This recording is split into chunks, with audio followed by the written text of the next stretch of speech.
It's so unfair sometimes. It's so unfair. I don't know if you guys play Pokemon TCG, but man, there's this new set that came out. Fire, man. Anyway, something incredible happened last year on 420, right? So let me just remind you guys what happened.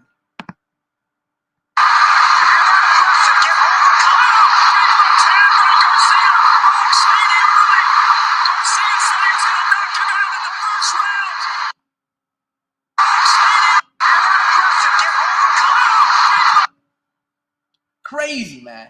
Nobody could believe it. And everybody was pretty much rooting for the homie, Ryan Garcia.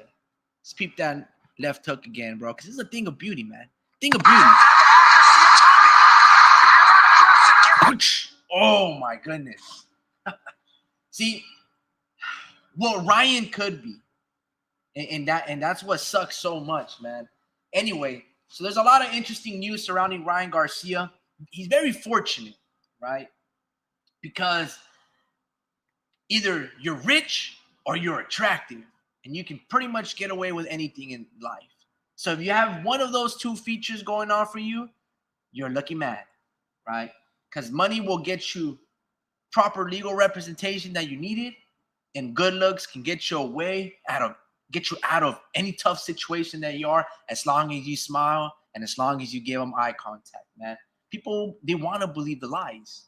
That's really what it is. And so does boxing, and so does the WBA.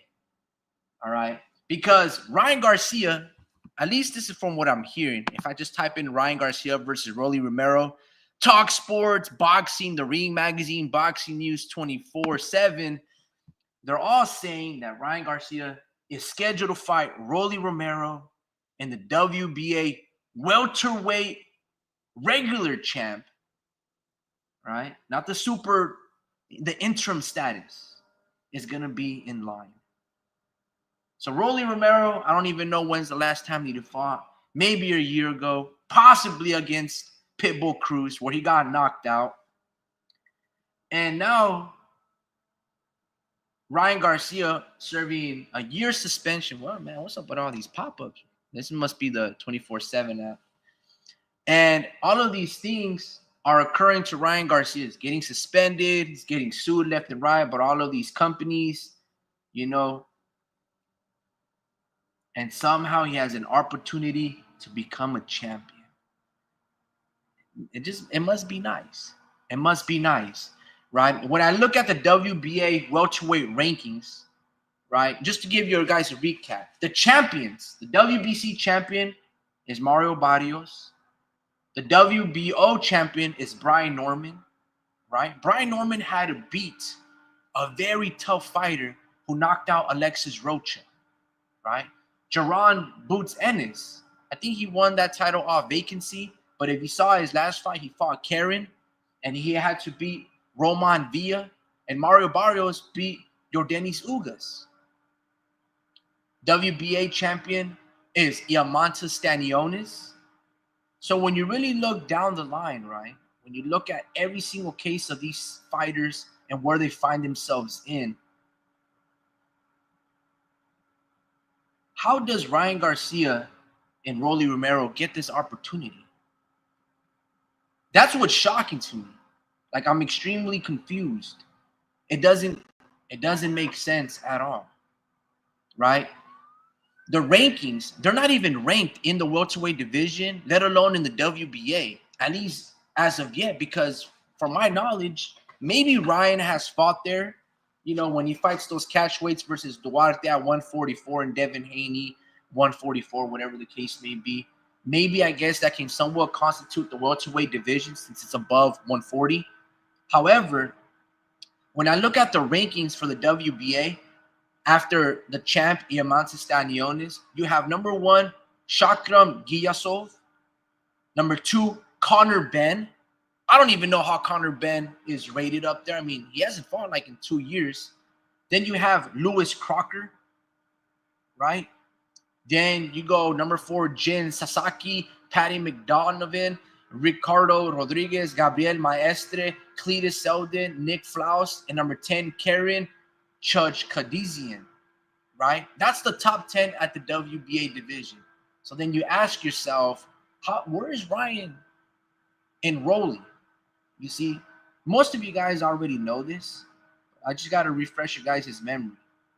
In order to be ranked in any division, whether you go for the green belt, the WBC, the red one, IBF, all you really have to do is win a couple of fights, but you really just have to pay money to get sanctioned. You pay these sanctioning fees.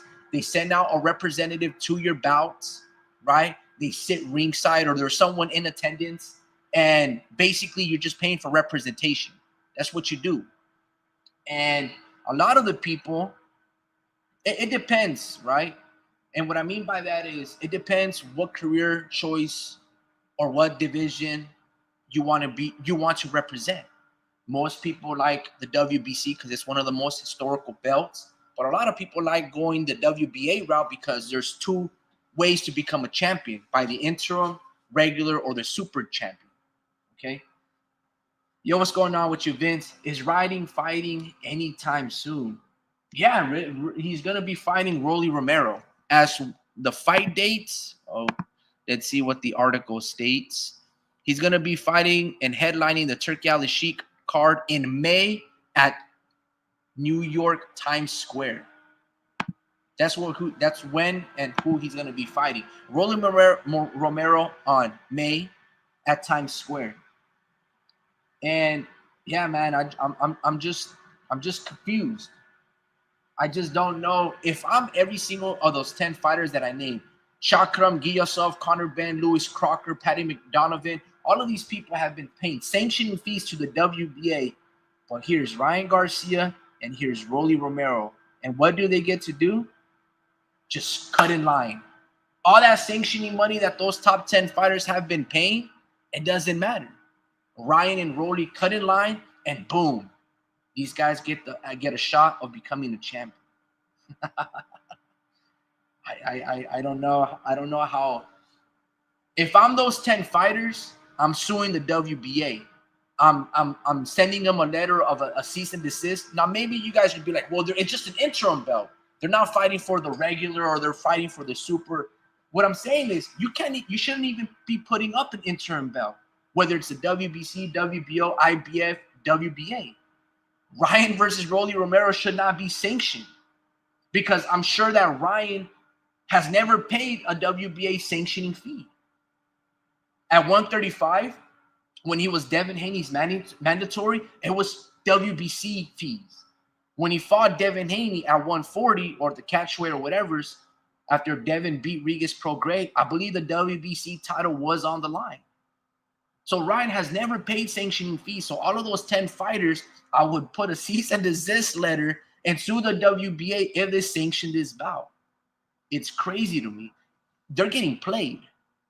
And those fighters that I named, besides Conor Benn, they're not making top dollar. So that 10% fee, or 3% fee that they have to pay to the WBA, it's a lot of money off their check. So that's one of the craziest things about boxing is the fighters themselves don't even care. The WBA doesn't care. That's why they're putting an interim belt on the line, because they just want to be part of the show. They want to collect the 3% fees from Ryan. They want to collect the 3% fees from Rolly. Now I don't know if the loser or the winner has to pay. I think because it's probably a vacant belt, just the winner. But regardless, they're just trying to get involved into this Turkey Al Sheikh money. So let's say Ryan gets paid $10 million, right, to fight Rolly Romero because Turkey Al Sheikh is funding the bill. The WBA is basically taking home, I mean, I'm not a mathematician, so correct my numbers, but say Ryan's getting paid 10 mil, they'll probably be taking either 30K or 300K. That's a lot of money, guys. That's a lot of money.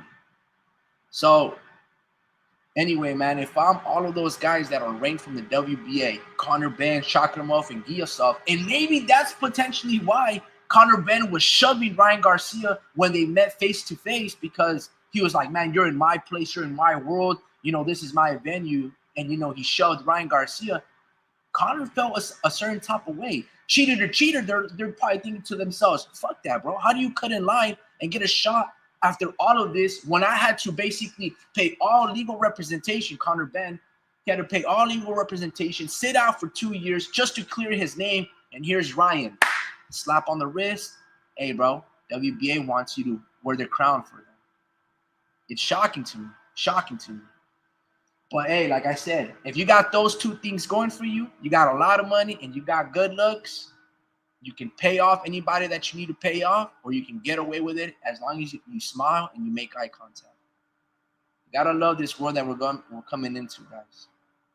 I mean, I know there's more important stuff than talking about boxing, like the Lakers picking up Luka. I don't know how Dallas trades Luka.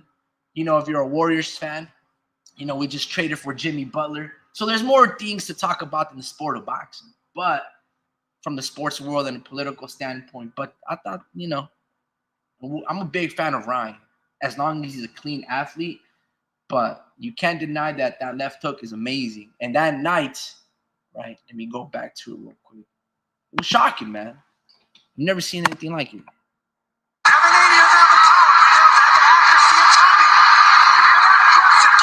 Oh, see, I can't even time it. When I try to pause it, Vince, I can't time the left hook to the chin. It's just faster than the eye, bro. Hold on, I'm trying to time it correctly as it connects to the chin. Oh, I was close, bro. That dude's flash. He's flashy. He's fast. Crazy. Oh, man. And I don't really have much else to say about the situation. Ryan gets away with a lot of things. Like, you see, it's not just people. It's not just you and I. It's not just boxing. Even the people that can anoint champions, they want Ryan to succeed.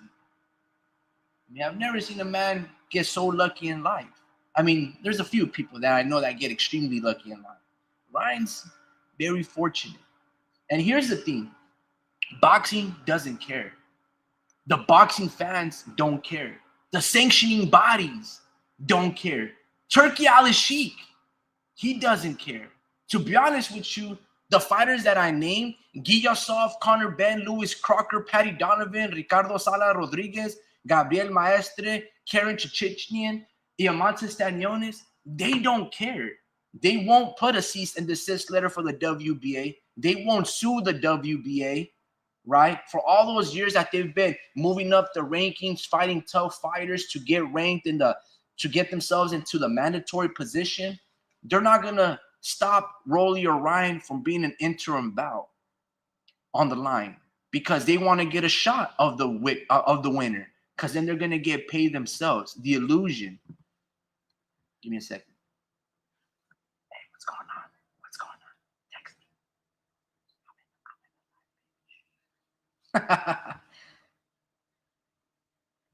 Yes. Just text me, babe. Love you, babe. Bye. So they're getting in line because they want to get paid. They want to be in the Riyadh season card. They want to fight Ryan Garcia if he were to be the victor. All of these things. You get what I'm saying? So they really don't care. The boxing, the sport, everybody that's contending, competing, as a viewer, they don't care, right? And this is why they should care. They should care because I'm going to go to this other fighter, okay? Eduardo Vasquez. Okay, Eduardo Vasquez, he's from Fort Worth, Texas. He fought Raymond Ford. He also fought Joe Cordina, okay? Eduardo Vasquez is a good fucking fighter. This guy's very good. He doesn't have the speed, the power of a Ryan Garcia, but he's got great boxing fundamentals, and he's just fun to watch. Very fundamentally sound, very crafty, very savvy, very creative, okay? It reminds me of Paulie Malignaggi. It reminds me of Mauricio Herrera. Those fighters that didn't have incredible speed. Paulie Malignaggi, just a correction, he had incredible speed, right? But he didn't have punching power. So these fighters like Eduardo Vasquez, like Mauricio Herrera, like Paulie Malignaggi, they have to, in order to outsmart the system, right? to fight the politically connected fighter, the fighter's hometown hero, or the top promotional company. They have to rely on intelligence, okay, and creativity, but more importantly, hard work. Now, I'm not saying Raymond Ford is not a hard worker. I'm not saying Ryan Garcia is not a hard worker. Hell, I'm not saying that Joe Cordina, they're not hard workers. The promotional companies, Golden Boy, Eddie Hearn, they acknowledge that those fighters that I named are hard workers and they have something a little extra special. That guys like Eduardo Vasquez, they get overlooked because the Ryan Garcias, the Raymond Ford, the Joe Cordinas have that and have that extra spunk, have that extra power, have that extra speed, have that look that it needs, that can be a generational wealth, that can have, generational wealth. Guys like Eduardo Vasquez fall short of that. Mauricio Herrera, they fall short of that. Paulie Malignaggi, they fall short of those aspects.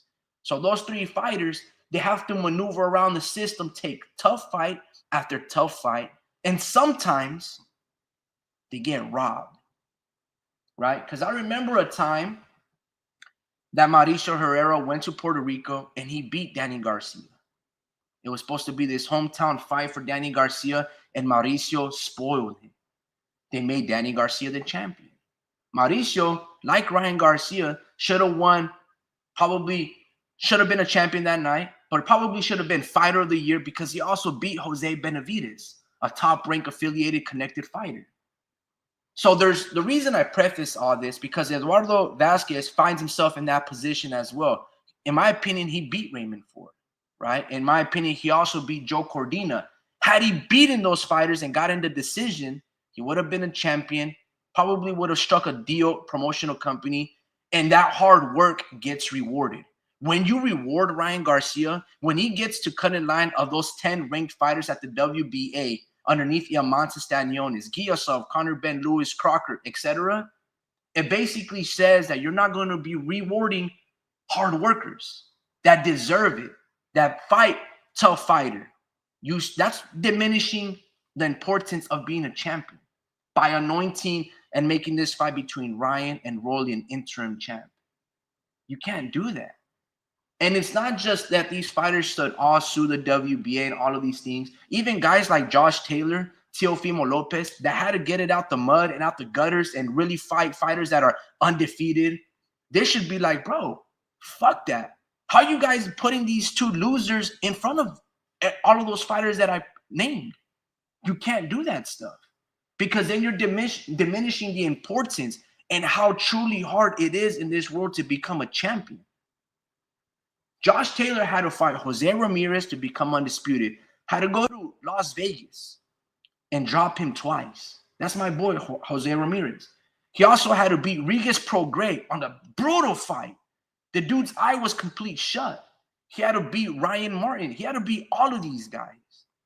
So, and then eventually relinquish his belts because the WBA or WBO wants to enforce him to fight the Jack Catteralls. And here's Ryan Garcia and Rolly Romero getting an opportunity to become an interim WBA champion when they've never competed at 147.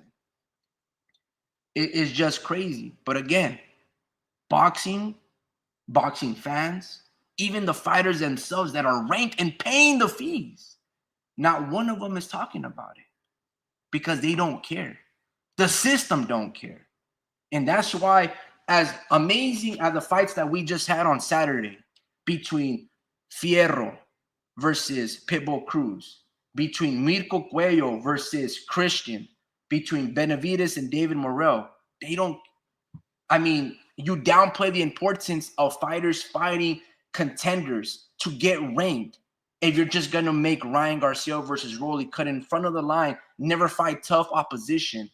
Why would you fight top opposition?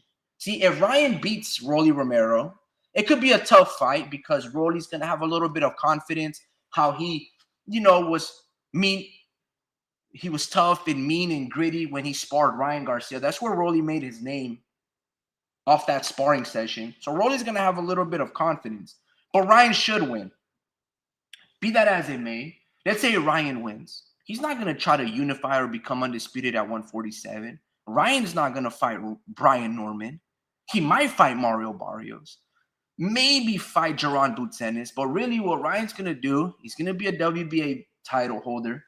He's probably going to want to fight Teofimo Lopez, probably rematch Devin Haney at 147. All of these fights that should have happened at 135, they might happen at 147 against non-147 fighters. And that's a problem. Because, again, now you're downplaying the importance of that belt, of the significance. But, again, people don't care. Because if I tell you guys want to watch Ryan Garcia, Teofimo Lopez versus Teofimo Lopez, you guys are going to be like, hell yeah, I want to watch that shit. Do you care about what weight? Hell no. I just want these dudes to fight. That's going to be everybody's sentiment. That's how they're going to think as well. Vince goes, I remember that. I couldn't even see the punch live. Yeah, dude. Look, I might talk my ish, but that left hook, bro, you can't. Look, I'm trying to catch it in real time. I can't.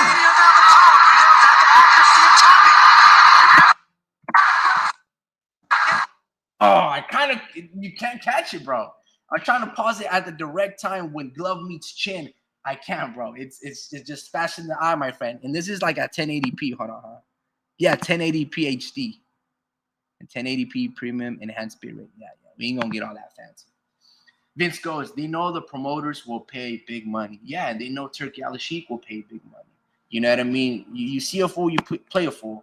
And unfortunately, boxing, we're all fools, man. We're all suckers for it. Vince goes, the ranking system should be honored. There's no cutting in line. I agree, man. I agree. Unfortunately, yeah, dude. I mean, it is what it is, man. It sucks. I mean, I can try to petition, but it's really those 10 ranked fighters that I named that have been paying those sanctioning fees. They're the ones that should be angered. They're the ones that should be getting mad. They're the ones that should be talking to their lawyers and their managers and be like, bro, you need to call the WBA and enforce them and let them know how the hell are they cutting in line? How the hell do they get this opportunity? Now, I know that they have followers and stuff, but they got to earn their stripes just like I did. You know what I mean? That's how they have to do it, but they won't. Because even guys that are so great at cruiserweight, Mercedes, Brady's, Jake Paul, I don't know, he went on a live, right? And Jake Paul basically said, look, guys, if you guys want to fight me, you guys have to put, I don't know, you got to basically get a tattoo where it says like, I love Jake Paul or something like that, or just tattoo his name onto your body. Mercedes, Brady's supposedly got a tattoo of Jake Paul so he can fight Jake Paul. And this is a guy that had an undisputed fight with Alexander Usyk. That's how desperate those fighters are to get some cash, to get some publicity, and to accelerate their careers because they want to be like Ryan Garcia. They want to be like Jake Paul. I don't know if it's true, but Canelo is supposed to fight Jake Paul. I don't know if that's true, but that's what they say. But more importantly, Canelo has actually entertained the thought that maybe down the line when he's retired or close to it, he will fight Jake Paul. But he goes, not right now. And that's where we find ourselves with the sport of boxing. Look, the beauty about the sport of boxing is that anybody, you and me, a stranger, an army veteran, a janitor, a mechanic, anybody can get their license and we can all turn pro. That's the beauty about boxing. You don't have to go to a Division I school for boxing. You don't even need to pay a trainer or have boxing classes. It would be smart of you, but you can just register your name and, maybe somebody will call you up and then they're like, yeah, you want to make weight and you fight. That's it. It's as simple as that. That's what's cool about the sport of boxing, that essentially anybody can make it. Or anybody can step into the ring and fight. If you want to be a professional, you got to act like it, and you can do those things. But when you start having just your average Joe or a misfit fighter cut in line just because you have a following and then get straight to the champions, not only are you going to see the biggest mismatches of the world, right? But it's like, it's not quality. Look, Jake Paul versus Canelo Alvarez, that will sell 100 times more than David Benavidez versus Canelo Alvarez. but it doesn't mean that Jake Paul deserves to be in that position to fight against Canelo. Like, he's not fighting anybody really with a pulse. I mean, you fighting a Mike Tyson, 70 years old, back problems, leg problems, has a oral fixation when he bites on his gloves. You think that's going to prepare you for Canelo Alvarez? You think because, let's say, Jake Paul weighs in 275 pounds and he fights Canelo Alvarez, who's walking around 190. I don't want to see that. I want to see true professionalism. You want to beat Canelo, fight him at 175. Can Jake Paul lose 25 pounds, 30, 40 pounds? I doubt it. He's refused to fight anybody at those legitimate weight classes. Again, it comes down to the Bud Crawford, even Canelo situation in September. How does Crawford cut in line, skipping 160, skipping all of those contenders, paying all of those fees at 168 to get a shot at Canelo for 3 of the 4 belts? It doesn't make sense. It does not just misfits and influencers. It goes for even that aspect. I don't like it. Bud Crawford in no world should get, and there's honor if you guys have regulations, should not be skipping up 2 weight classes and getting straight to Canelo Alvarez. Maybe here and there, once in a while, in every blue moon. But you guys saw how that worked wonders for Jamel Charlo. It's just, I don't know, guys. It just doesn't make any sense to me. I mean, you have amazing fights that we just had on Saturday, and then it happens with this. Let me see if Speed and Drew are here, man. Look at this guy. He doesn't even say that he's here. Yo, is your mic good, brother? Speed. 1 2 1 2. Yo, what's going on, man? Oh, good evening for homie Ricky. Good evening for to you. Good evening for to every single one of our listeners out there, the millions all over the world. Mr. Vince Vargas, how do you do, homie? Yeah, you've addressed the further shenanigans, right, in the sport of boxing. It really has been a little while since we've had a conversation about the shenanigans of the sport, right? I mean, for the most part, we've had our lives. They're not as frequent as they were before. So maybe that's one of the reasons why we haven't addressed the chicanery, the funky stuff going on, right? But for the most part, the past few months, it seems that we've addressed the sport of boxing and the going ons, a lot of it has to do with very good, promising, and exciting news, right? A lot of them talking about the fights that took place over the weekend, the fights that are going to come up, the moves that we hear, the rumors. Yeah, the one big old funky thing that really doesn't seem to sit well with any of us, really, at least not in this here channel, is the whole Terence Crawford, Saul Santos Alvarez Barragan thing, right? Uh, but for the most part, we haven't really had much to say about the sport that's negative recently, because it's just been great fight after great fight, great news after great news. Turkey Ali Sheik getting himself involved in this sport. And I was just driving today, right? I went and played a little bit of basketball with my son, 11 years old. And when I was driving over here, I was just thinking about the fights that took place, right? I was thinking, okay, which fight that I did that we watched, or that I have to edit for the shorts, which one should we talk about? Which one am I gonna edit to a madman short, right? And I just kept thinking, Turkey Ali Sheik is so good for this year's sport, right? And I think that's the thing, right? Turkey Al Sheikh has been doing so many great things in the sport, and it's just become almost really a superstar himself in the sport. That when we address the sport of boxing, it's always something Turkey related, and right now, anything that's Turkey related is very, very good, right? And then I hear the news that you talked about, right? I look. I'll be honest with you, homie. I have not been reading up on the boxing news because I like so much of what's going on. Right? It's almost like I'm not intentionally trying to stay away from the news. Right? I'm not trying to you know, destroy that natural high that I feel right now. It's just that I've been a little busy and I really have been enjoying. You get high? There you go. I said naturally high. I've No, been, just enjoying everything that's been going on, thinking about the fights, and then you hit me with this, and you said, "I would like to talk about this." And I said, "Wow, what are you talking about? I can't even imagine what you're saying is true." First off, Dream a couple of days ago stated that there are some rumors that Saul Santos Alvarez Barragan and Jake Paul may actually fight. And the one thing about that, right? And I'm not too sure if there's any news out there, but the one thing I don't hear in any of the reporting sites is that Alvarez is denying that. I haven't yet ran into news that talk about Canelo denying the fact that there may be negotiations and a possibility that he may fight Jake Paul in May. In fact, everything seems to be coming from websites and Jake Paul himself. And in fact, when I've read about Jake Paul mentioning these things, it's always no, it's not happening. Right?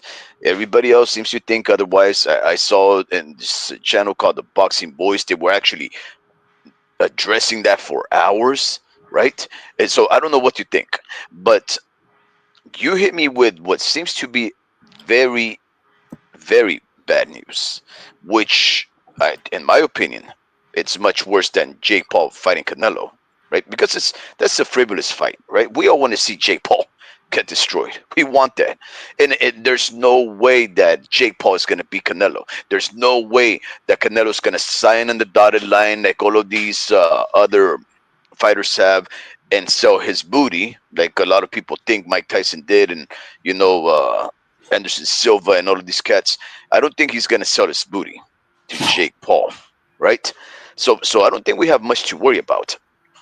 But cutting the line and making a known drug cheat a possible winner upon a vacancy and a mandatory for a real belt when he should be suspended for drug usage and for being a weight bully and Ryan Garcia, and further worse, the possibility that Rolando Romero can actually beat Ryan Garcia when Rolando has never fought in welterweight, even though Ryan Garcia has, that makes it such a bad black eye to the sport, homie. I don't know if I can stress the how bad it is to think that the sanctioning body, and I think you said it was the WBA, the sanctioning body, WBA, is willing to allow Ryan Garcia, a cheat that is still technically suspended from fighting, this inactivity to just cut the line over all the ranked fighters that you mentioned for an organization that he's never fought for an actual title. And Rolando Romero can actually beat Ryan Garcia. And Rolando Romero, who's never actually fought as a welterweight, he may actually become a champion. This is probably, homie Ricky, one of the worst technically sound pair of fighters in the world. All of them have potential because they're very dangerous, they're very powerful, right? But nonetheless, the potential that racist, loud-mouthed, irresponsible, drug-using individuals can be rewarded with a title to go in the annals, in the chronicles of history of the sport, and make one of these guys a possible champ, homie Ricky, it would be a blight on our beautiful sport. And I don't know what you think about it. Obviously, it's out of our control, right? Because it's happening. It's gonna happen. Turkey Ali Sheik is on it. Is on it, right? He's probably gonna pay handsomely to see this fight himself because it's gonna draw the eyes of the boxing world. What boxing world is it, homie Ricky? The despicable boxing fans that we are. You know who we are, homie Ricky? Let's admit it. We've been people that have admired Muhammad Ali. Do you know who Muhammad Ali is, homie Ricky? of course. Who is he? Muhammad Ali? Yeah. Come on, man. What do you know Muhammad Ali for doing? Why is Muhammad Ali the greatest of all time? A model rematch. Well, first political activist. He became a Mm, draft dodger. He got the mm, fade. He stood on his principle. Clean mm, athlete, amazing professional boxer. mm, 5 percenters. I mean, mm. everything, bro. Guys, I mean, I don't think he's the greatest, but I would give that to Floyd Mayweather. But He then was that also a racist, and he also was uh, a cheater, he was just and a he was just a black proud man, bro. no, I think he pretty much was a racist, and he was also a colorist. One of those, what are they called? Those people that are racist towards their own kind because they are more fair of skin, right? I think Joe Louis, he ended up, He was just saying that he's Joe Frazier, right? Calling him a monkey, and he was ugly because he was dark. He was also a cheater. He cheated on his wife. In fact, left her for a 15-year-old. You know what you call that, homie Ricky? An adult man that has relations with a minor? you call him Drake. Well, I think, You call yeah, him Drake. Drake, or you can say that Muhammad Ali ain't ain't like us, right? You know who else we've admired as one of the greatest of all time? Uh, have you ever heard of an individual called Michael Tyson? Oh yeah, Hmm, yeah. yeah. What do you I know mean, about Mike I Tyson? don't call him Michael, but I call him Mike Tyson. Yeah, what do you know about Mike Tyson? Oh look, I've already said I don't know why people love Mike Tyson, but hey, I know his story. I Rapist, I think he's on the juice. But rapist on the Jews, drug addict, despicable individual, bully, right? yeah, These are the people that this sport and its fans have looked up to. They are the heroes and the legends. Homie Ricky, the sport of boxing, we've talked about this. The sport of boxing makes us hypocrites, makes us idolize some of the worst human beings out there. Now, I don't want to make it like if it's only a black thing. There's despicable individuals that have been of all races and colors. I'm just telling you, I'm bringing those two gentlemen up because, in my opinion, as fighters, they really have been some of the greatest, if not the greatest of all time, right? But we've never admired the clean fighter, the married man, the person that is sans controversy. We've never wanted to perceive our fighters to be actual heroes. In fact, they're anti heroes. Anti heroes are the ones that have been selling out, leaving a mark. Some would say a stain, but others would say a mark on the sport and will live on forever. but And wait, they are the ones that everybody wants to emulate. The little kid that's fighting right now at 10 years of age, punching, a bag, he's thinking, I want to be like Ryan Garcia. I want to be like Mike Tyson. I want to be like the greatest Muhammad Ali. but here's That's the thing our though. sport, homie. I get it, and that's why this sport, like you said, it makes us hypocrites of us all. But here's the Mhm. thing: that's the beauty and the hatred of this sport. So these sanctioning bodies that are supposed to be wiser, that are supposed to be the enforcers, basically the government that oversees this, they're the ones that's supposed to say, "Hold on, young man. Now you can fight. You can knock fools out. You're talented. You got that look. We know that you're flawed because it takes a certain type of a special person, a soldier, a gladiator, to step into that ring and really throw it down and batter your head and batter another man. You're basically committing. You know, if this was a public, you're throwing it down, you're both getting locked up. But under these rules, the WBA, they have a bigger responsibility. You see? And that's what I'm talking about. I'm not blaming Ryan Garcia or Rolly. They're not at fault here. Who's at fault is the WBA for sanctioning this.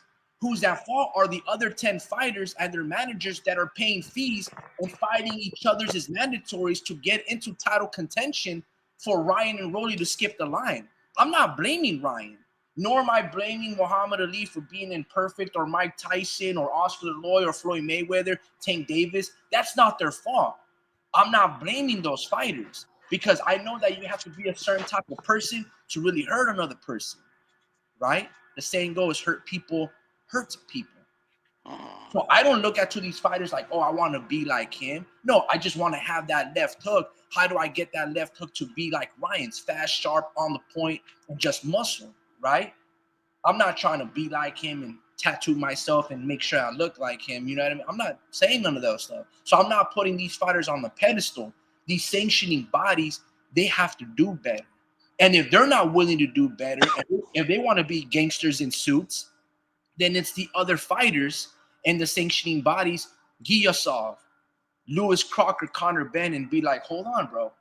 I didn't just pay all these lawyers and get myself basically suspended for 2 years of inactivity for Ryan and Rolly to basically almost do way less and not do their time and just cut in line. And you guys want to sanction this shit. They're the ones that have to put, their foot on the WBA's necks. Ryan and Rolly are just the beneficiaries of it. I don't blame Ryan or Rolly for this situation. I blame everybody else that is not putting, their foot on the ground and be like, yo, bro, no mas, fuck this fuckery shit to the WBA. But that's what I'm trying to tell you. Those fighters, they don't care about that. You don't hear Conor Brent talking bad about, this fight being sanctioned. You don't hear from Karen Chachuknian. Bro, that dude had to fight Jaron Boots Ennis for 24 rounds. And none of these managers, none of these fighters, these promoters, or the fighters themselves, they're not having an outcry. That's who's at fault. If you let the WBA get away with this, it's not you and my fault. It's the fighter's responsibility to like, bro, this is unfair. Why am I paying you if you're going to sanction them? These are not even welterweights. And this is what I was talking about with fighters like Mauricio Herrera, Eduardo Vasquez, Paulie Malignaggi. When they start to complain about these things because they don't get the connections, they don't get the decisions, and they really have to go back into the back burner and fight all of these tough fights just to get to that mandatory position. And then you have Ryan and Rolly cut in line. Why? Just because they have connections? Okay. So what? I can put a halt to that. If those other 10 fighters come in agreement and in unison. Vince Vargas, the Mexican G, bro, these guys have amazing comments. So before you start going again, hold on.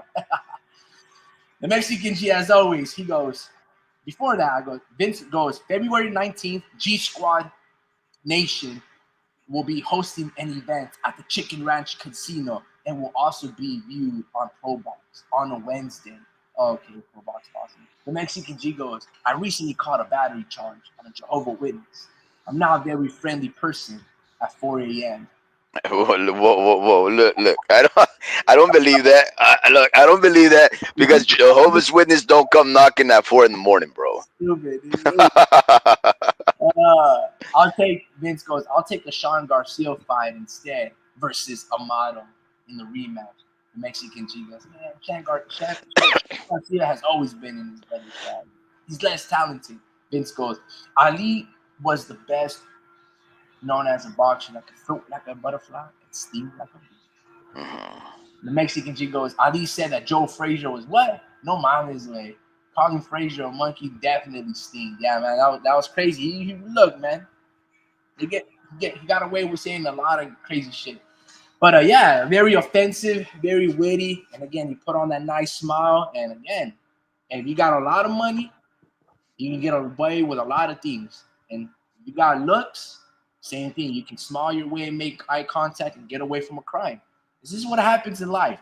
And I believe the Mexican G said, Ryan kind of reminds me, of myself, minus the wealth.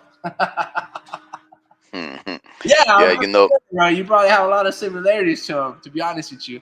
But yeah, man, that's just the way I look at it. So going back to your imperfection of these fighters like Muhammad Ali, Mike Tyson, Oscar the Lawyer, and all of these things that you were talking about, Speed.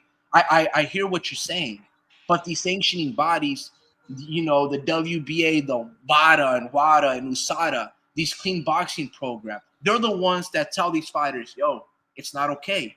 We're not gonna allow you. You see, you can't just impose certain things on certain fighters and then not hold that same standard to the rest of the fighters. Mhm. You have to be consistent. If you want fighters to be clean boxers in and out of the ring and live a clean lifestyle, so there's no fraudulent behavior or cheating or wearing brass knuckles underneath my wraps or the plaster of Paris, then the sanctioning bodies have to be held to that same standard. You guys have to be clean too. This is fraudulent behavior from the WBA because all of those 10 fighters that I mentioned are paying sanctioning fees to get ranked in the top 15, top 25, top 5 to get into the mandatory status. So the WBA should be sued. That's criminal, bro. It's criminal because you're playing with the lives and the money of these fighters that are paying sanctioning fees to get into that position. And just because Turk Al Sheikh is throwing a megalodon freaking event at the Sphere or whatever the case is going on at the Times Square doesn't mean that, hey, sometimes you miss out on that 3% sanctioning fee WBA, but guess what? I'm also missing out on an opportunity to become an interim champion and fight Iamonte Stanionis and make generational wealth and unify and show the world, hey, that I could potentially become undisputed. So the WBA isn't just allowing a certain crime to be committed and letting people cut the shortcuts, right? They're also killing people's hopes and dreams that are trying to Mhm. get it the way, the correct way, the hardworking way, the honest way, like Mauricio Herrera, like Yeah, Eduardo Vasquez, like Paulie yeah, Malignaggi. And guess what? Herrera never got justification. He got knocked out by Virgil Ortiz, and I think that's how he retired. Paulie yeah, Malignaggi went on bro. He was fighting Conor McGregor in sparring sessions, and he went to bare knuckle. These fighters never get justice. You see what I'm saying? That right there, killing the honest man's hopes and dreams, horrible feeling, bro. Horrible feeling. And it's just not cool. It's not cool. I, yeah. I don't blame Ryan. I don't blame Broly. I blame the people in suits. It's disgusting. It's disgusting, man. Yeah, yeah, they're gonna let themselves. Yeah, Ryan and Rolly are not gonna be like, hey, I disagree with this. They're never gonna do that, right? We'll always take any opportunity people will give us. If they're giving you an opportunity to become a champion on the cheap, on the quick, you'll take it. There's no such thing as morals. There's no such thing as ethics in this here sport, right? And going back to that whole thing, homie Ricky, about how we seem to idolize some of the worst people. Look, I wanna take that slightly back, right? I did say the Muhammad Ali and Mike Tyson and any of the other fighters, right, that have always played the part of the anti-hero, the the Mayweathers of the world, the Joe Frazier's, the those kind of guys, right? They are very good and exciting fighters. It's not take that. It is not take that from them, right? And the reason why I want to mention that right there is because that's really why the boxing fan should become a fan of this year's sport and of certain men, right? Because they're exciting, because they come to fight, because they're not trying to be cute and trying to jab themselves into a win. They're trying to knock each other out and see who comes out on top. Right. So in the case of those guys, I don't want to just try and say that we're very bad fans because we've chosen some of the worst individuals to be our heroes. No, because a lot of the reason why they were who they were and why we idolize them is because they were exciting. So it's good in that case. But in the case of somebody like Ryan Garcia, homie Ricky, I was watching with the Showbiz the Adult earlier on. He had a episode, and they were going through the highlights of Ryan Garcia versus Luke Campbell. Do you remember when Ryan Garcia was fighting and learning under Eddie Reynoso, and he fought Luke Campbell, and he got dropped, and he picks himself up and he starts walking, trying to walk Luke Campbell down, and then he ends up knocking out with this hellacious body shot, one of the most incredible body shots that I've ever My seen, right favorite to the Ryan liver. Garcia fight and moment. Hmm. That's when I became a true fan of Ryan Garcia. That was Hmm. incredible. I'll Hmm. never forget that moment. Yeah. Hey, I'll never forget that. No, no, no. I won't, because that was one of the worst. It was great. Homie, he jumped in the air. He cleared like 2 or 3 feet to put his whole body. He turned his whole body and flew in the air to land that liver shot. It was incredible. It was magnificent. It And was then nice, bro. the slow motion looked so devastating. You saw every single uh, inch and move of the movement of the body of Yeah. Luke Campbell, the grimace, the immediate grimace. It was an incredible memory, right? And I just wanted to ask you, with Ryan Garcia, have you become a fan of him because of his exciting fighting style, or has he, been middle of the road? Bro, I'm not even gonna lie to you. Hmm. It's one of those weird things. I find myself being a hypocrite at times, but he is must see TV. You Hmm. just don't know, bro. With Ryan Garcia, you don't know. You're gonna get dropped against guys that are not punchers like Luke Campbell, and then hit you with the Hadouken right through the freaking liver shot, bro. Then he's Hmm. gonna turn his back on you like he did with Duarte and do the butt defense, and then somehow knock this freaking muscular dude down, trained by Robert Garcia. And then he's gonna have this tumultuous lifestyle, partying with rock stars and throwing and unmounting the TV from the living room of his wife's home and doing all these tumultuous things, being kidnapped by tourists, drinking Coors Light in the weigh-ins, and then knock out an undisputed two-time division undefeated fighter in Devin. 30 second or a minute into the fight, catches him with the left. Bro, look. I'm not even gonna lie to you. He's must-watch TV. Like But I'm talking about the fight, not the other, not the going on. So obviously, because I'm trying to just, I'm trying to focus on one thing, right? Which is where I'm trying to get at. The boxing fan needs a change of mind. It really requires a revolution of consciousness when it comes to the boxing fan. The boxing fan should start perceiving the sport and providing value insofar as it provides violence and excitement, right? If you think of the sport in that way, you're not going to think about color and race or patriotic duty to follow certain fighter. You're going to want to watch the fighters that excite you, right? And that's what I want to focus on. I don't want to focus on the shenanigans around why Ryan Garcia sells a fight. I want to talk about what transpires in a fight. Homie Ricky, have you been entertained with Ryan Garcia fights? Not necessarily about the unpredictability, because that's a big selling aspect. Obviously, I get that, right? But were you very entertained when when were you very entertained when Duarte was making this guy do the silly shell and turning his ass around? Did you think that was an exciting fight? look, man, you Ryan Fortuna, was it exciting? listen, Like, hold on. Cat got your tongue, bro. no, Yeah. it was a stupid dog. She jumped on my stomach. Listen, Ryan Garcia is a knockout artist, right? Mhm. He's flawed. He can also get knocked out himself. So yeah, I'm entertained when Duarte is putting hands on Ryan or when Ryan scores the knockdowns. Bro, Ryan is an action-packed fighter. You know what I mean? But just because he's a great fighter in the ring doesn't mean I'm also gonna allow him to wear brass knuckles in there either. I'm not gonna let him get away with hitting a guy in the nuts because he makes the guy spit out blood when he does. So nah, bro, I'm not trying to see none of that stuff. But I am trying to see within the confines of the rules, because this is sport. Okay, Ryan is entertaining, whether he's winning or losing, right? So yeah, I'm entertained, but I can separate my entertainment with reality.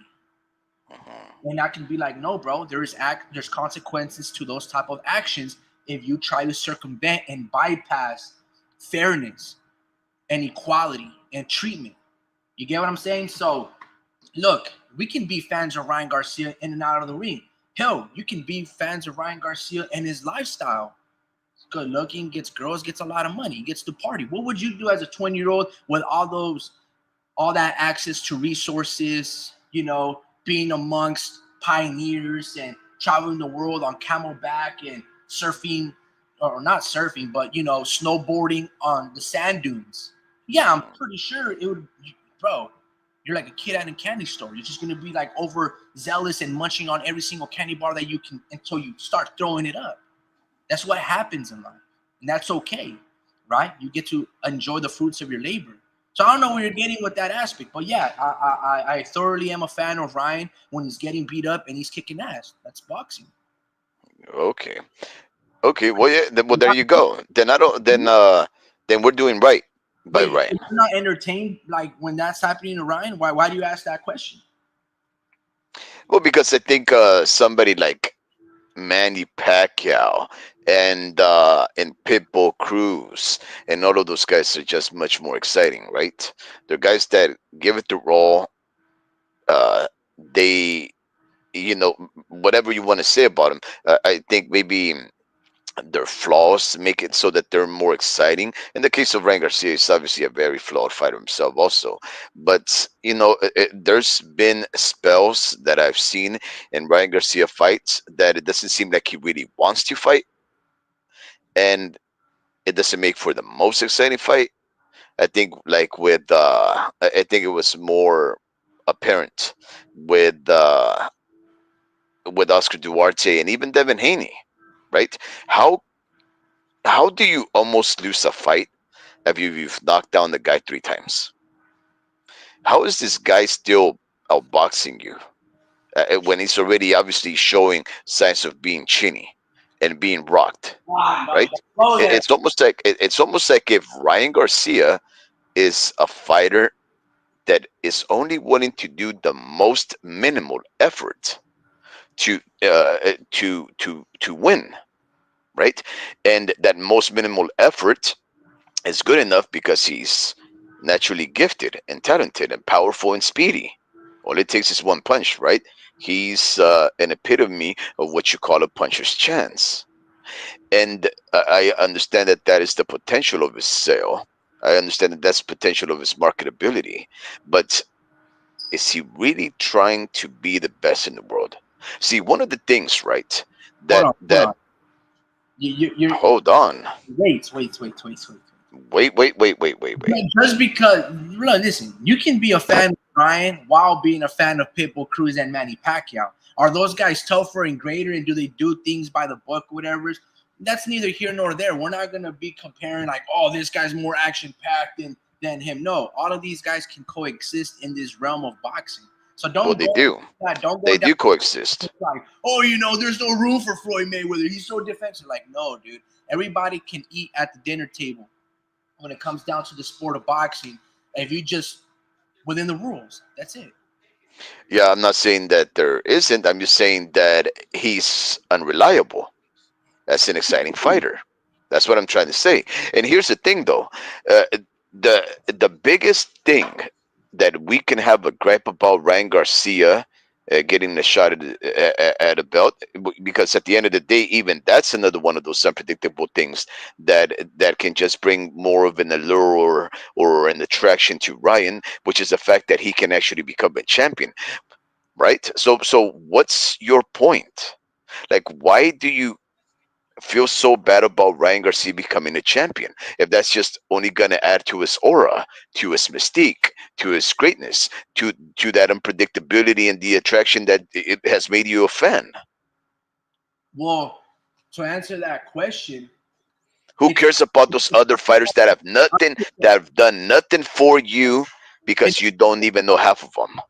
it doesn't matter whether it's the unpredictability or the unreliability of Ryan Garcia to uphold the highest standard of a champion. No, some guys become champions by accident.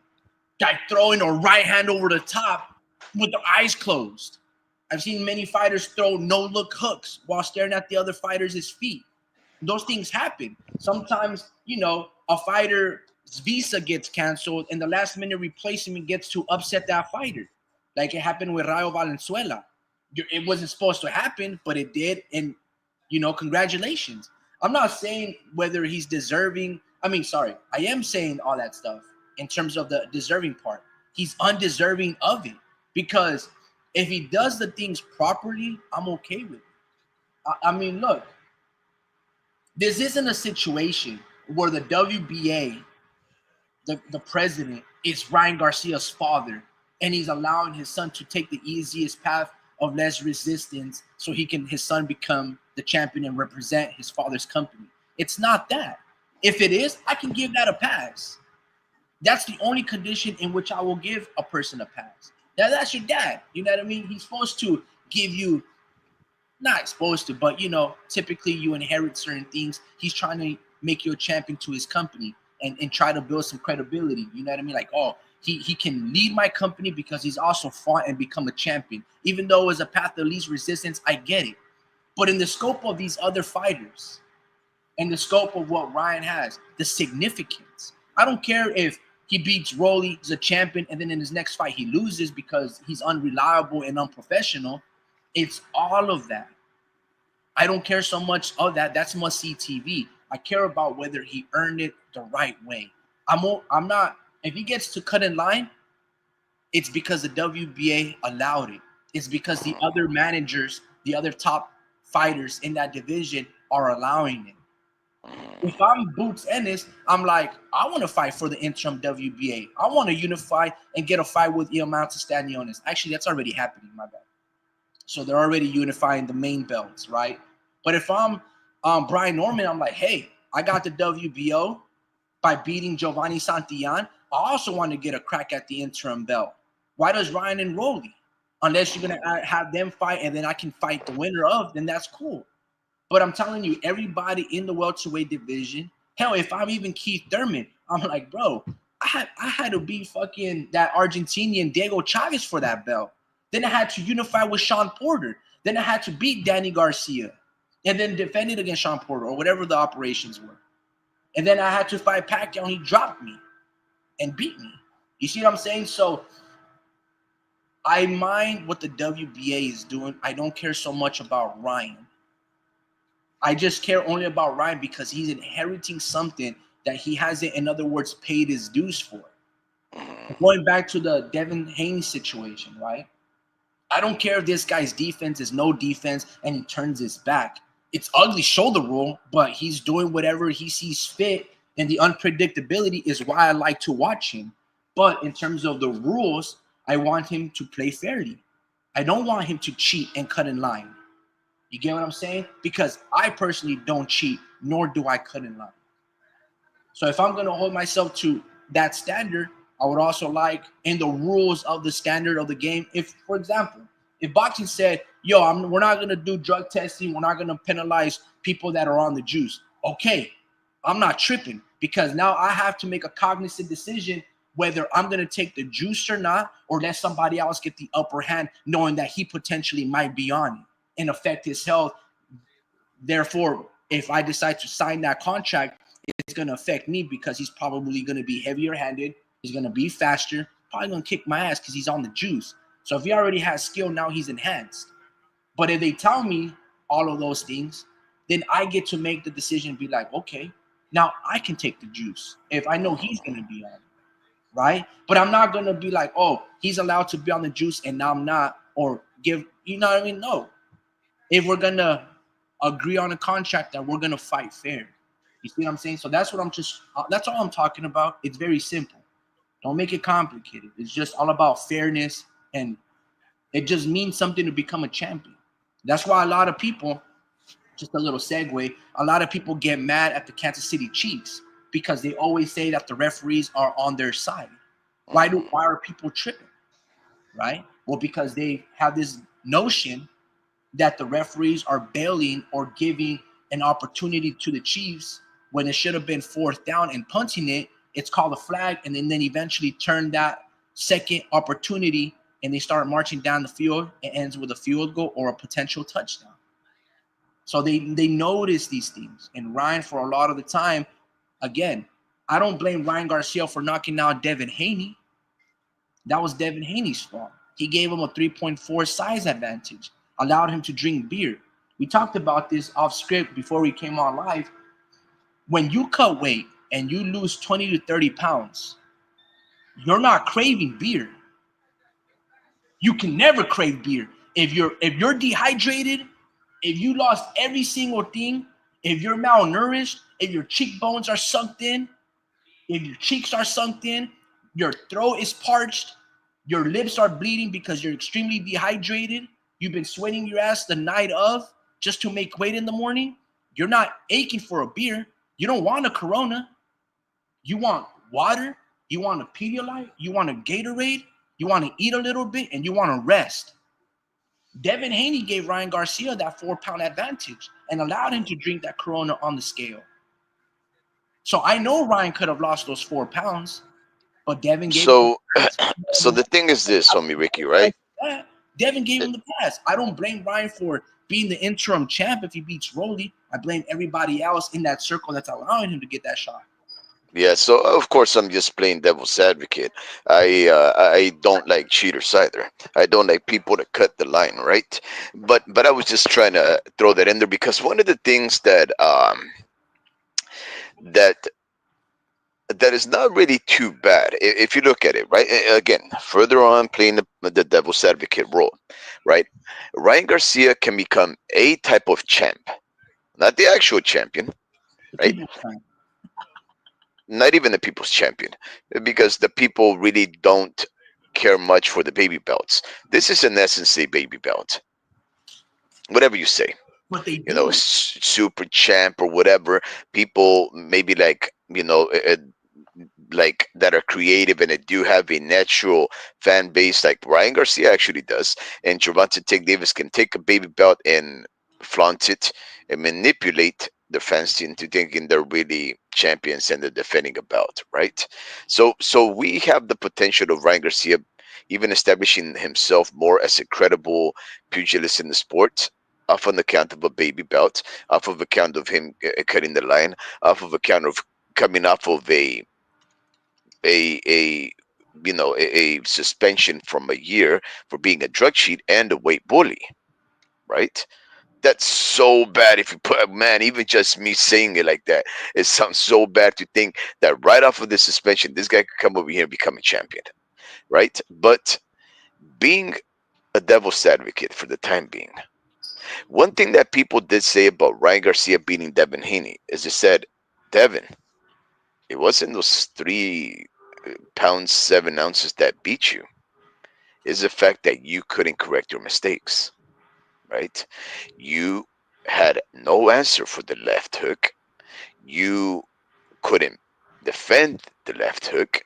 And time again in the fight, you didn't learn and you kept getting dropped because of that fatal mistake. How can you commit this fatal mistake against a fighter that you are so well familiarized with, right? So one of the things that really worked against Devin Haney after that fight took place was that he did not accept defeat. Because one thing they said, whether Ryan Garcia came in too comfortably at 143.7, he took it lax, so his body was refreshed, where the other guy was emaciated, parched, or otherwise, whatever you want to say about Devin Haney, the weight didn't seem to play a part in the loss because we know Devin Haney can blow up and weight real good. He can hydrate real good, right? It was the fact that Devin Haney, Ryan had his number. Ryan had the perfect punch for his style. People say Devin Haney never took his licking. He never accepted the fact that he got beat. And that's the thing that people are upset at Devin Haney about because he got beat fair and square. One some would say he got outclassed. I don't think so, but He did this nonetheless, this thing, is so man. when people think about Ryan Garcia beating Devin Haney, it's not far off to think that he should have been a champion that night. And if you can look at the possibility that Devin Haney should have lost and Ryan should have been a champion that night, then it's not too far of a stretch to think Ryan Garcia should get a shot at a belt. Hold on. He didn't beat Devin Haney fair and square. Let me tell you something. Okay. I don't know if this happened like 20 years ago, That basically. was a great game, Vince. That happened like 10, 20, 15 years ago. Okay. Seventh grade. One of my friends, Jose Limas, he was fighting this gangster kid, right? His name is Chris. This guy, Chris, he had a locker and he used it basically as a weapon. You know the little lockers that you lock your locker rooms with? The salchicha. He had a locker in his hand. He did a close fist and he just sucker punched my friend, bro, right on his lip. Luckily, my friend Jose, he can take the kid's punch, and he stole beats him up. Now my friend beat the cheater fair and square, but let's say he didn't. You get what I'm saying? And let's say the guy was bragging, oh, I beat Jose, guys. I beat an eighth grader when we're all seventh graders. It's like, bro, you didn't beat him fair and square. You had a lock that you used as like essentially a brass knuckle on your middle finger. Like, bro, that's a weapon. You didn't beat him fair and square, right? That same gangster kid, he was tall, bro. He's like 5'11". We're in seventh grade. He's already 5'11". He might have been 5'8", and we're just 5'3". But I'm just letting you know, he towers above us. One of my friends, Isaac, he had a broken collarbone, right? And he had to sling it around, because he broke his collarbone. They put a sling around you so you don't move it a lot. The dude during PE, I don't know, they must have been beefing. And the dude during PE, knowing my friend has the sling, he takes my friend's shirt and places it over his head. And my friend, because he can't even use his right hand to put the thing down, he's basically swinging blindly, and the other dude's teeing off on him. I'm over there running my 1 mile, and I'm seeing some action as I see, people are telling me, like, hey, Rick, they're beating up your boy Isaac. That's not fighting somebody fair and square. Going back to Ryan Garcia versus Devin. Ryan didn't beat Devin fair and square, bro. Ryan's already a good fighter. He already has speed. He already has knockout power. Now it's enhanced. So if this dude's already Flash, now he's Speedy Gonzalez and Flash all at once. You can't beat Devin Haney fair and square, in other words. You have to be on something. So if I'm Devin, hell yeah, bro, I feel played. I'm like, bro, you can't brag about it and think that you went viral. You didn't beat me fair and square like Kendrick Lamar beat Drake in a rap battle fair and square. You put on a beat, you put on some words, we did it, I out schemed you. Whoa, wait. Well, you say that Devin Haney would feel played. Homie Ricky, he played himself, man. No, He look, hold on, look. hold on. Look. We have to separate the two clauses. Yes, Devin played himself, but in the weight, because you said it yourself, Devin Haney balloons excessively, so he wasn't tripping off the weight. He's tripping off the juice. There's two separate clauses. You see, Devin Haney didn't give Ryan a pass for being on the juice, for being on Austrian. He gave him a pass because Devin wasn't tripping about the weight. Because he knew himself, he balloons up to 20 pounds as well. So it's like, yeah, 3 pounds ain't shit. I'll give it to you. I'll spot you that. Punt it. I ain't worried about it. Pay your fees. We're good. Water under the bridge. But as everybody, you, me, everybody knows, if 3 pounds, 4 pounds don't mean nothing, then you can't use that as an excuse why Tank knocked out Ryan. You get what I'm saying? No, so wait. So look, Devin Haney played himself, right? Too. Look, Devin Haney played himself, right? There's so many things that he did wrong. For one, he decided to give this guy a a shot at his belt, right? So he didn't have to fight Ryan Garcia. Ryan Garcia wasn't even, he shouldn't even have been ranked, right? What? Because Oh, never. I thought you said something. I was like, what'd you say? But he nah. shouldn't have been ranked Okay, I at thought. light welterweight. Because guess what, home Ricky? Ryan Garcia never actually fought at light, at, light welterweight at all. At junior welterweight, I mean, he never fought at junior welterweight. He skipped from 135, went right through 140. Well, I think maybe you can say that he fought at 140 against Tank Davis, right, when he brought him to 137.5. But otherwise, that was supposed to be a catch weight for a 135 belt, a baby belt. But he never actually had a fight that was secured at 140. It was catch weights of Ryan Garcia's own, uh, uh, machinations. Ryan Garcia fought Javier Fortuna coming in at like 142 and a half. He fought Devin Haney at 143.7. He actually blew right through 140. He should never have been ranked at 140, which meant that Devin Haney had no need to give this guy a title shot. And furthermore, he ended up picking the worst fighter at that weight class at that moment, because there was Teofimo Lopez, there was um, Matthias, Subriel Matthias. I think there was Josh Taylor was still there.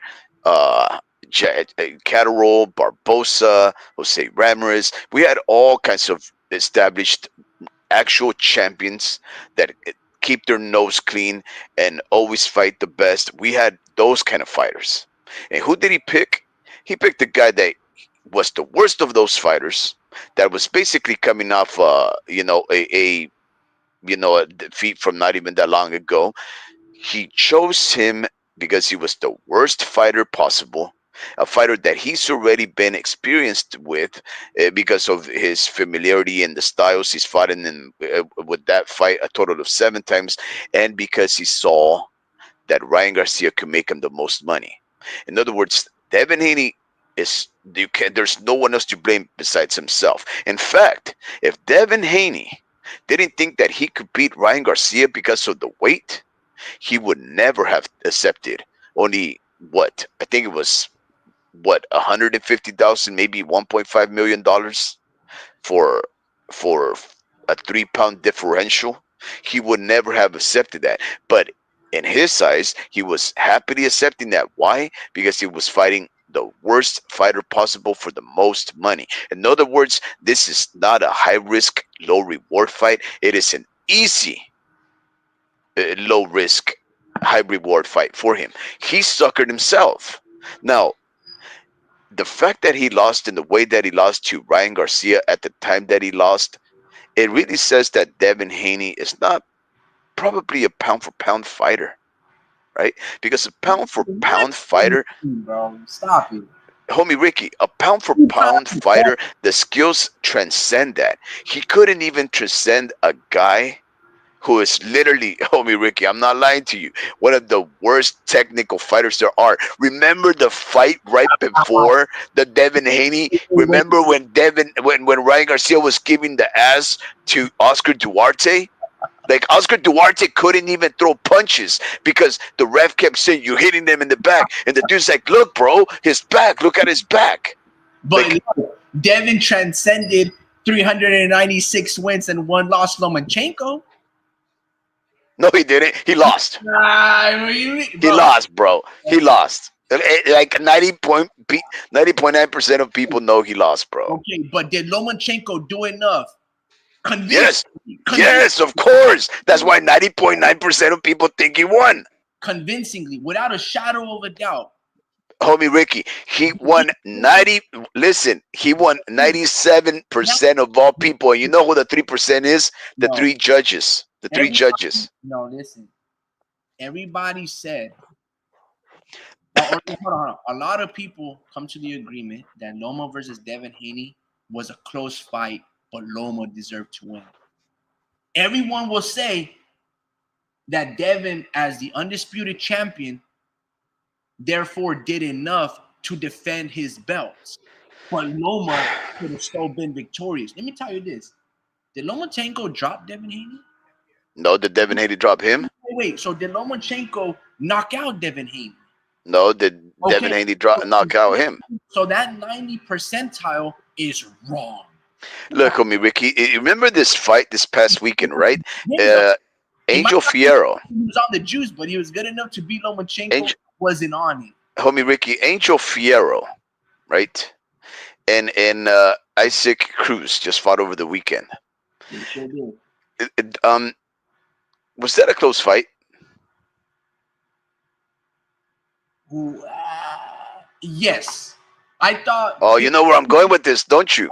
I would say Pitbull Cruz, in my opinion, unanimously Uh, defeated Fierro, but it was yeah. a close fight because the fatigue started to play, and Fierro in the exchanges, hey, Pitbull was huffing and puffing. I've never seen Pitbull clinch another man, Ooh, and he was. that reminds me a lot of Devin Haney versus Lomachenko. What It about that? sounds almost like you're describing Devin Haney versus Lomachenko. Yeah, Devin Haney huffing and puffing, going to his corner. Dad, he has me figured out. I can't do anything about it. he didn't say Right? anything. Very close, hard fight. But guess what? It was a dominant performance by Lomachenko. Regardless of how you've seen it, Lomachenko easily won 8, maybe 9 rounds. A Right? dominating performance. How many rounds did? How many rounds did? Wait up. How many rounds did Isaac Cruz win in your eyes, homie Ricky? I thought he won probably 9 rounds. Let me tell you something.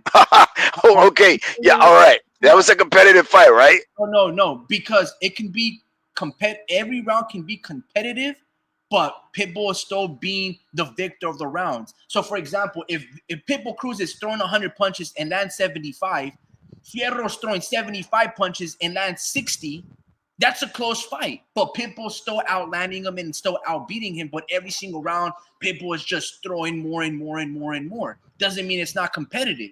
Now, let's say Pitbull's throwing 100 punches and landing 75, and Fierro is throwing 50 and landing 10, then it's not competitive. You see what I'm saying? So you can still get a wide margin on the scorecards by beating me every single round, but I'm in the fight.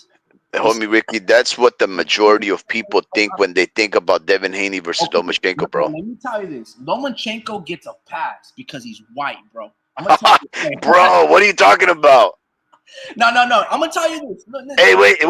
Hey, the Mexican G says, Pitbull, he goes, look, the hell yeah. Mexican G says the fights don't even compare. Pitbull and Fierro was a dogfight. Homie Ricky, if Pitbull, Lomachenko. You know what people tell me that are Lomachenko fans? Lomachenko stands. Not just fans, because I'm a oh Lomachenko God, fan. I'm just not a stan. You know what they tell me oh about Lomachenko? God, If he didn't spot Teofimo Lopez 6 rounds, look how he was beating him in the championship rounds. I've never said that, Everybody, no, every single person that says, "Oh, bro. And I'm a stan. I'm a Lomachenko stan. I've never said that. hold on. Everybody, every Lomachenko fans always try to discredit Teofimo Lopez. And they always say this: if Lomachenko didn't spot him those 6 rounds, dude, we have a completely different fight. Look how he was beating him in the after 6, 7 through 12. They always say if he didn't have his shoulder injury, bro. Lomachenko, just like Lomachenko fans, are so in disbelief that they believe that Lomachenko has never lost a fight. Hey, homie Ricky, someone is gonna use those words against me. I'm a Lomachenko stan. They've always, they've always told me that Lomachenko didn't lose to Orlando Salido. They tell me that he didn't lose to Devin Haney. They also tell me that he didn't lose to Teofimo Lopez. Bro, Lomachenko is the biggest sore loser out here.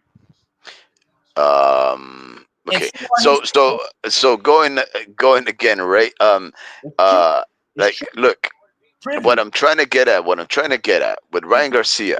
Hey, Ryan Garcia. bro, the more I talk, bro, I just sound like a freaking whiner, bro. 49er whiner over here. What I'm trying to say is this, right?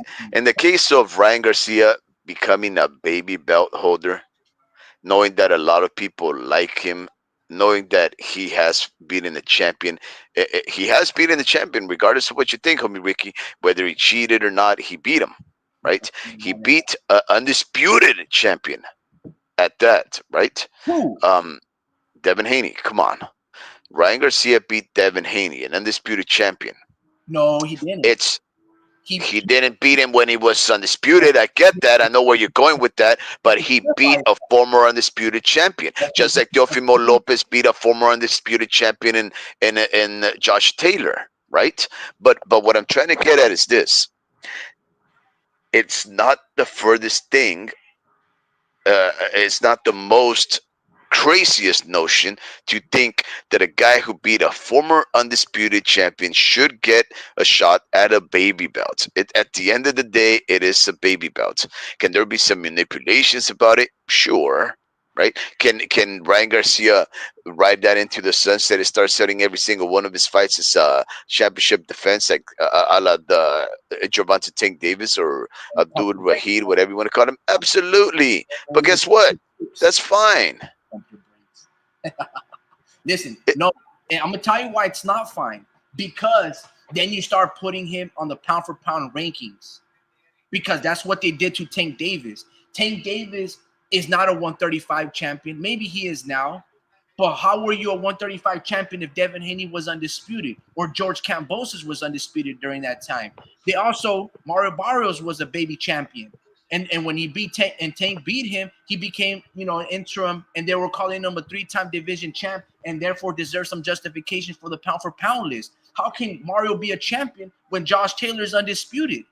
You see, I have a problem with that because when people see the Mexican G, Vince, you and me, we know more or less who the true champions are. But the casual person, they don't. See, David Benavidez, when he fought David Morrell, he walked in there with 3 WBC belts. Even my mom, who watches a lot of boxing, has been watching boxing more than me in my existence. She doesn't know all the details, but she's like, God damn, David has 3 belts. And I didn't correct her. I'm just gonna be like, yeah, man, he's badass. That's all I said. Because I'm not gonna go into this whole situation of like, oh, pero man, like Canelo, he's got the titles at 168. wow. I'm sorry, homie Ricky. I have to interrupt you. Wait. I'm not gonna. No, this is huge. No. It is huge, and this is. No, this is huge. Okay, go for it. Make it quick, bro. Wait, listen. Because I'm not gonna get into this whole 30-minute. I don't know how long this live's been going for, like 2 hours. No, homie Ricky, this is huge. Wait. So I'm just gonna be like, you know what? Yeah, mom, he's he has these belts. The dude's really good. But if I really want to have this whole debate, it's like, honestly, mom, he shouldn't be having those belts because Canelo has that belt. How can David have those belts if Better Beef is undisputed? How could he? So the baby belts matter, bro, because when you go out there and your father and your cousin is, well, they're like, David Benavidez, and they're all showing the belt, you're like, all right, wait, this fucker's bringing the hell of belts. So that's the thing, that it does matter. Those baby belts do matter because the image matters. If it didn't matter, why do you think the WBA wants to get involved with this fight? Homie Ricky, I'm sorry. I'm just going to interrupt you, and I'm just going to tell you what was just reported. Wow. This is, homie, this is huge, bro. This is huge. Oh, shit. What's that? Can you guess what the biggest news is of today? It has to be. It has to be. Taylor getting knocked out by Amanda Serrano? What? No. News right now. News right now. Holly, bro. Canelo Crawford is officially called off. And how do we know it's officially called off? Because it called off it hasn't even been announced. It's officially called off. It's officially off. It was already a negotiate. It was already being talked about, homie Rick. It was in negotiations. There was Turkey Al-Sheikh and Canelo were already in talks. They were even having telephonic calls. Oh my! Right? And now it's officially called off. What happened? What are the details? How do you know this? What are your sources? Hey, what are your sources? The Ring magazine. Turkey Al-Sheikh's baby. This is being reported. By in fact, it's so fresh that I guess it's only 6 comments deep. Boxing News 24. right? Always a reliable source. They say the mega fight between superstar Saul Santos Alvarez Barragan and Terence Allen Crawford is reportedly now off for September. There's no word about why it's off, but it's possible that the two couldn't negotiate the deal. Crawford 41 and 0, 31 KOs, was supposed to move up two divisions from 154 to 168 to challenge for the WBA, WBC, and WBO. Super middleweight champion Canelo, 62, 2 and 2, 39 knockouts for his belts on the 13th of September in a 65,000 seat Allegiant Stadium in Las Vegas. Now, although they say that they don't know why, the Weird. next paragraph is called the Jake Paul factor. Now look at me, Ricky. Pop that. Everybody's been talking about this Jake Paul Canelo thing. I told you myself, I haven't been following the news, but they actually mentioned that right now, right? And it says the following: the Ring broke the news on X about Canelo Crawford fight being off. No reasons have been given at this moment. Check this out. Maybe I've been wrong all along. They go on and say Canelo reportedly plans to fight the hugely popular YouTuber Jake Paul in May in a fight that could do crazy numbers, dwarfing what Canelo Crawford would bring in. I did not know that. See, I don't know if this is correct. They wrote it as if saying Canelo reportedly plans, like it's Canelo's plans to fight Jake Paul. If that is true, guys, if that, I just look, a couple of days ago, guys, there was a windstorm, right? I recorded some of the sound. It sounded like a coyote howling, right? It was just one of those what do they call it? The retros that just went by over here, just blowing very strongly. And we never really have inclement weather like that, right? But we had it yesterday, I believe, and it toppled one of our. I think it's an acacia tree. Um, or something to that effect. It just dropped it. This tree just grew on its own. Nobody knows how, but it is a very beautiful tree, and it was probably just planted superficially. Probably a seed just flew out. Who knows, right? But it was just, I guess, just hanging in there superficially. It toppled over right into the sidewalk, partially into the home. So my father and my other sibling and my nephew erected it, and I went over there to finish it off because I was working. And long story short, we erected it again, and and I was a little bit distracted, right? And while me and my dad were talking, we were talking about boxing, and I told him about Jake Paul and Saul Santos Alvarez Barragan, and he started to laugh, and he said, "Canelo is not a clown. Canelo is not with those CHINDERAS, CH chingaderas, right?" And and I said, "Yeah, Dad, he's not gonna fight that guy. I know there's rumors, but he's not gonna fight that guy. Maybe when he's old and no longer active, but he's not gonna blight the sport and offend the boxing fans like that." And if this is true, homie Ricky, if these guys are actually reporting correctly, not trying to be scintillating or controversial, if it's in the plans of Canelo to fight Jake Paul, what does this say about Canelo? What does this say about you as a fan of Canelo, homie Ricky? What what is your position on this possible Canelo versus Jake Paul fight? Because now we have to talk about it because they're assuming that the reason why this fight between Crawford and Canelo won't happen is because something came up between Canelo and Jake Paul.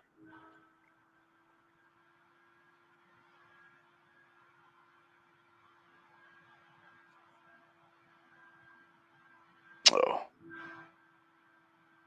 taking a poop, huh?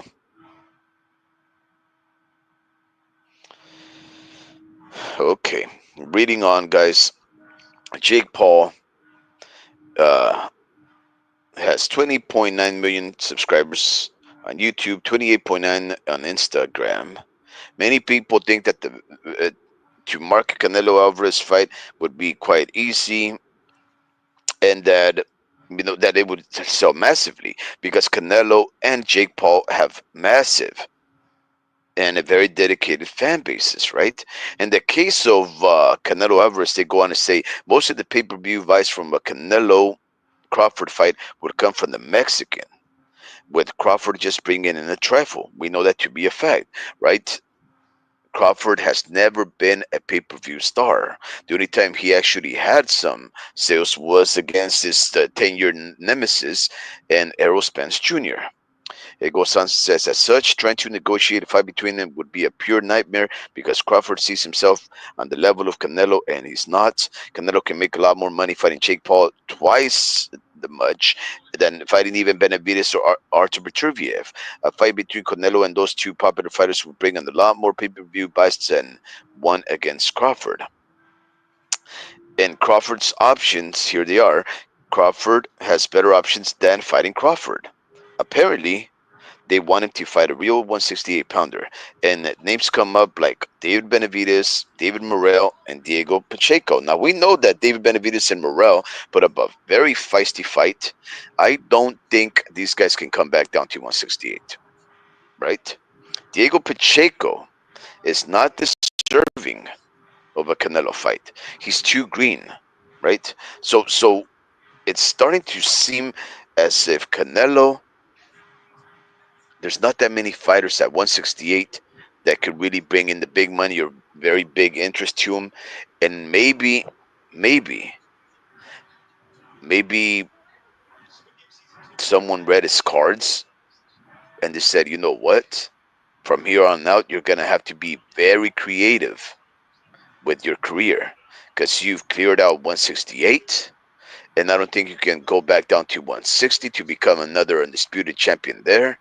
I don't think you're good enough to be competitive at 175. So whoever decides to fight at 168, you're gonna have to be very, very creative. And maybe he figured, well, why not Jake Paul, right? I don't know, guys. This is a very interesting thing. I did not believe the rumors. Apparently, something happened between Canelo and Crawford, and that fight is called off. And there's rumors, again, it may have something to do with the Jake Paul effect. Canelo said, the Mexican G says, I knew Canelo wouldn't take the fight. Well, I think it's the opposite, Mexican. There might actually. Oh, you mean he wouldn't take the Crawford fight, but he may take the Jake Paul fight. It's worse. Tired of this crap. Can never get these good fights in boxing. The Mexican G goes on and he says Canelo should just retire if he wants to fight YouTubers. I agree. I agree. Right? I agree. He. I had an opportunity to hang out with him. My wife and I, we had an opportunity to hang out with him um, when he came down over here to Pebble Beach. We were part of his entourage, right? We got VIP tickets, and we got to hang out with the guy. My wife and his wife got very well along. He was Canelo was very respectful, very reserved, very serious guy. Very serious guy. But when he needed to get down and be funny, he really could get down and be funny. But he was just doing so with these drunkards, right? And yeah, those are the ones you pick. All right, well, they're fun. So, oh, those are nice. Yeah. So, in Canelo, we had these. Obviously, he had a lot of Mexican followers in golf because he came to Pebble Beach to golf in the AT&T Pro Am, and I think he was pit with this with the white golfer last name Allen. Both of them were like yeah, very competitive between each other. They were doing great work, right? Canelo was never far off from Allen, and we got into this one part, right? Canelo did great. He landed one on the green, just a few feet away from the actual, whatever birdie or hole or whatever, and there was these drunk Mexicans, and they told him some mamada, right? Some, for a lack of a better word, some BS, right? And they said something like, "Ah, Canelo, I would beat you fair and square. You just don't have the gloves, right?" And they were joking around, and Canelo knew they were joking around, and he goes, "Ah, me la," he said something like, "You peel the skin back from my penis," right? Something, some funny stuff, right? And that's when I knew that he could actually get down funny. But for the most part, Canelo is a very serious individual, and I would never imagine that Canelo would fight someone as unserious as Jake Paul.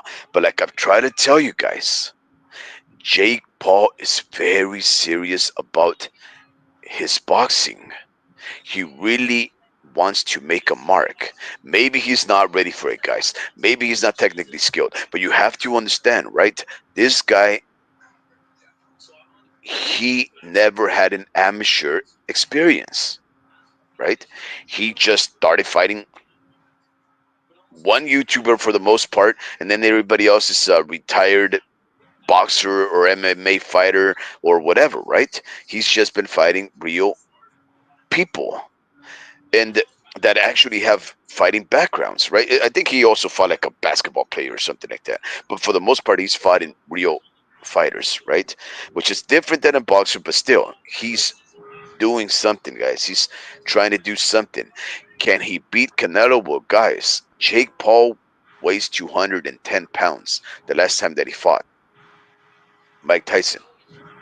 Can a 210-pound fighter that's longer than Canelo, taller than Canelo, younger than Canelo. Can he get in a lucky shot on Canelo? Yeah.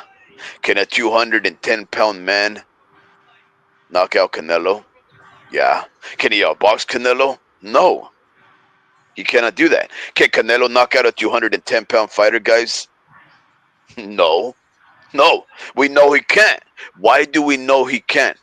Because he hasn't knocked out anybody. Not Jaime Munguia, not Edgar Berlanga. He hasn't been able to knock out those guys. Now you can say something. Well, yeah, they're more responsible than Jake Paul. They're more defensible. They know how to take a punch.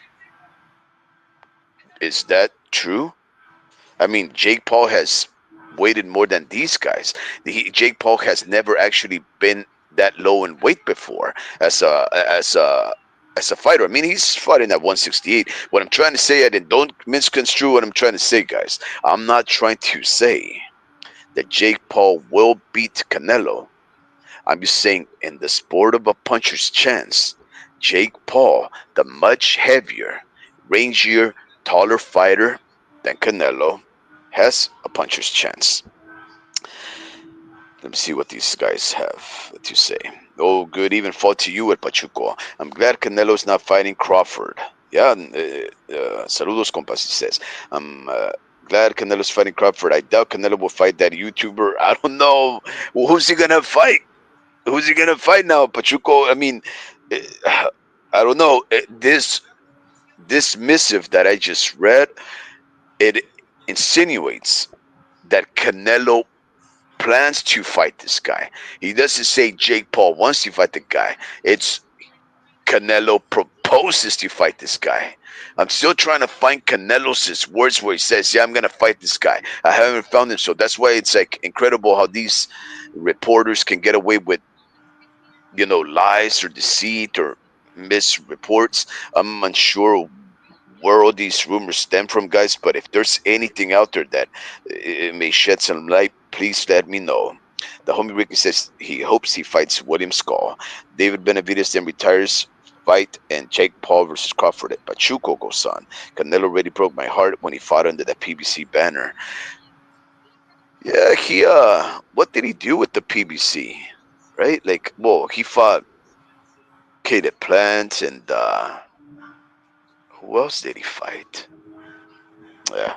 And Pachuco goes on and says, Canelo is stuck. No fighter 168 presents a challenge, but Bivol and Beterbiev at 175 are tough fights. Absolutely tough fights.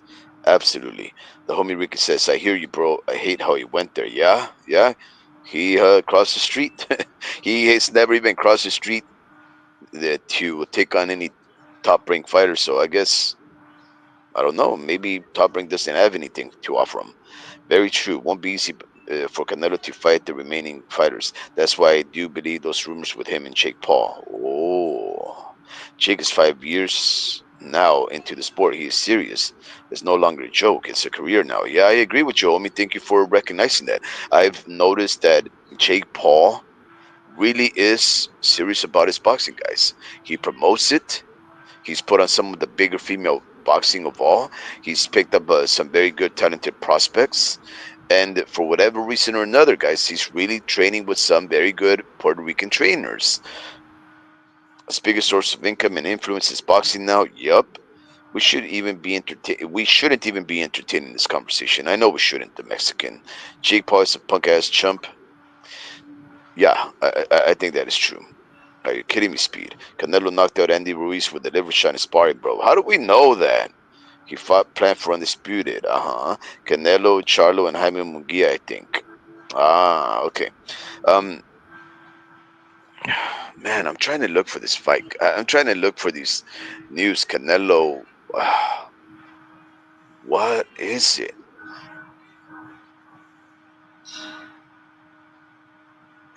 Where does it say, guys? Wow, here's another one. My goodness, Canelo plans to fight Jake Paul on Cinco de Mayo. Like, man, you know what? I gotta get out of this website, guys, because I don't know if I believe it. Like, Forbes. Forbes is reporting it. Canelo Alvarez versus Jake Paul. Everything you need to know. Like, this is Forbes magazine, guys. This is a magazine dedicated to millionaires and billionaires. Uh, oh God. Would Canelo Alvarez fight Jake Paul in a boxing match? Apparently, he said he's thinking about it. According to multiple sources, including longtime boxing insider Dan Rafael, the Mexican icon and YouTuber turned boxer have engaged in some level of discussions about a possible Cinco de Mayo weekend fight. Oh my God. Look, it's Dan Rafael, guys. I'm looking for Canelo saying these things. I don't care about any other person. We know how these pundits they're willing to say anything and run with it as if it's true, and then it turns out that it's not the case. I'm just trying to find out if there's anything out there that says that, but I don't see anything, guys. I don't see. Oh man,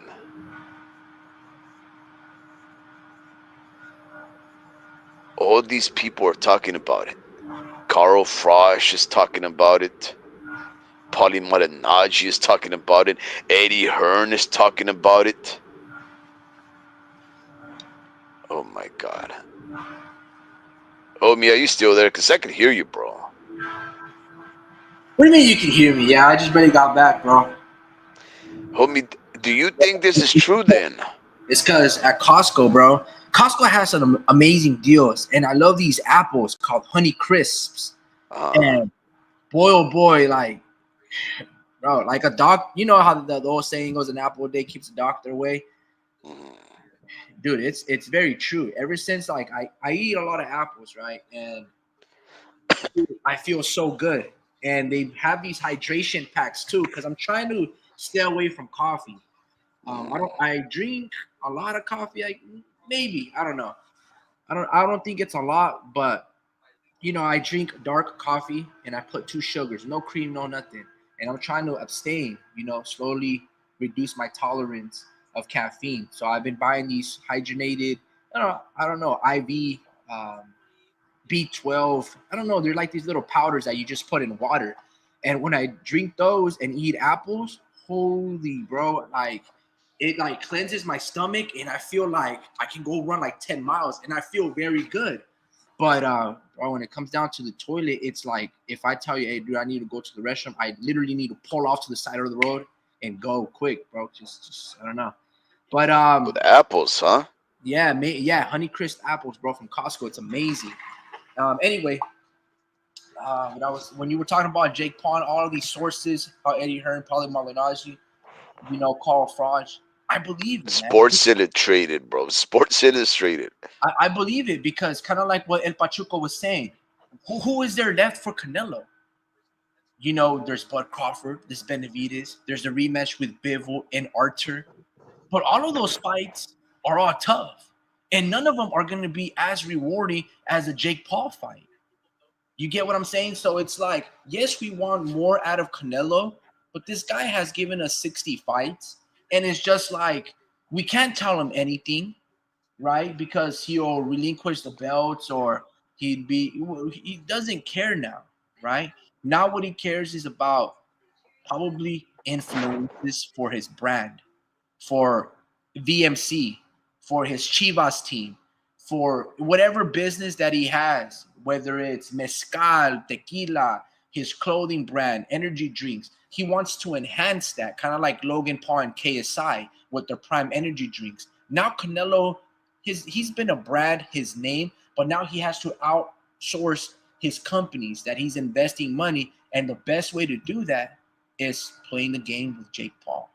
You see, Jake Paul started off as a misfit fighter, was fighting for these baby belts like Tank Davis has. But eventually people be like, man, you know what? They get lost in the sauce and then they start anointing these guys as pound for pound fighters. Going back to the crux and the point of this video with Ryan Garcia and how the WBA top 10 fighters are allowing this to circumvent and cut in line by making Rolly and Ryan a sanctioned bout, that's the problem. Eventually, guys like Jake Paul, who've been cutting the line, but they've been doing their own thing. I don't hold so much things for Jake Paul because he really did his own thing. Instead of fighting for the rules of boxing and the sanctioning bouts, he created his own stuff. You get what I'm saying? So let's say Ryan decided to create his own WFO belt, right? World Fighting Organization, right? That's basically what he's doing. Hey, we can Or allow FAFO belt. we can allow people to juice. There's no weights. The winner is dropped until the person no longer wants to continue, right? But he's not. He's trying to still take shortcuts in the rules that's confined and created by other people, but he doesn't want to adhere to them. Jake Paul was like, I'm not fighting on those real rules. I'm just gonna be doing my own exhibitions, fighting retired fighters, kicking ass, making big events. So he's more of an entertainment business. He's just a content maker. You get what I'm saying? So Jake Paul, he doesn't hold any standing when it comes to like legitimacy. But other than his money is legitimate. You get what I'm saying? It's about making big events. If you were to tell Canelo this, hey, yo, Canelo, what kind of career would you have? Or somebody that's up and coming, would you rather have a Jake Paul fighting on Netflix and making all these money by beating guys that are handicapped? Or would you want to go the hard road like Canelo and fight Gennady Golovkin and maybe potentially get knocked out? And then people still say that you're a cherry picker and then you're a coward and that, you guys like Nacho Bedenstein, your own countrymen, try to slander and bring you down. I don't know about you, but I kind of would want to go through the Jake Paul route where people think that I'm a clown, but the money talks and it's just like, I want to land on Netflix. And then Canelo is like, bro, I fought Caleb Plant. I fought Billy Joe Saunders. I fought Miguel Cotto. I fought Austin Sharp, Arizdani Lara, Floyd Mayweather, Shane Mosley, Gennady Golovkin, Kovalev, Bivol. And you guys are still calling me a bitch? You guys still say that I'm scared? Like, it's like you guys are ungrateful. So why shouldn't Canelo be like, you know what? I'm going to fight Jake Paul. I don't know, man. It's a very tough situation when I go back to the sport of boxing, right? And especially you have a son that maybe has aspirations, or your boxing coach has aspirations to turn these your sons into professional fighters. Man, you really have to play your cards correctly, Of and you course. yourself like, how do I play that? How do I, because now you're no longer just a fan from the outside, you're a participant, you're a father, and then everything becomes muddled. Can you be objective, or is like, no, dude, I'm emotionally attached to it, I'm subjective, so there's a lot of things that you have to really think about, and you have to think properly, not just with money, not in terms of building a career, but the health and safety of it. How do you go about, dude? There's so much intangibles that go on until the building of a fighter. How to cultivate his health, how to teach them how to be very slick defensively and find the proper sparring partners, nutritionists, sports nutritionists, right? Which route do you go? How do I go about starting an amateur career or a pro career? Do I fight in Mexico? Do I sign with an American promoter? All of these things. Do I host my own events? All of these things are expenses and finances that are like, oh, should I have him go to college? Look, dude, all I'm just saying is when you start to see at the microscopic point of view in the landscape of the sport, I would almost tell yourself and your kid, bro, try to sign to, Jake Paul Promotions. So Promotion or be a you know, misfit. No, because there's this amateur female boxer from Texas, Claudia, was it Claudia? I forgot, but she was like a 10, 12 national champ winner. And instead of going and signing to a pro big time promoter like Eddie Hearn and his own, she went to go fight for misfits.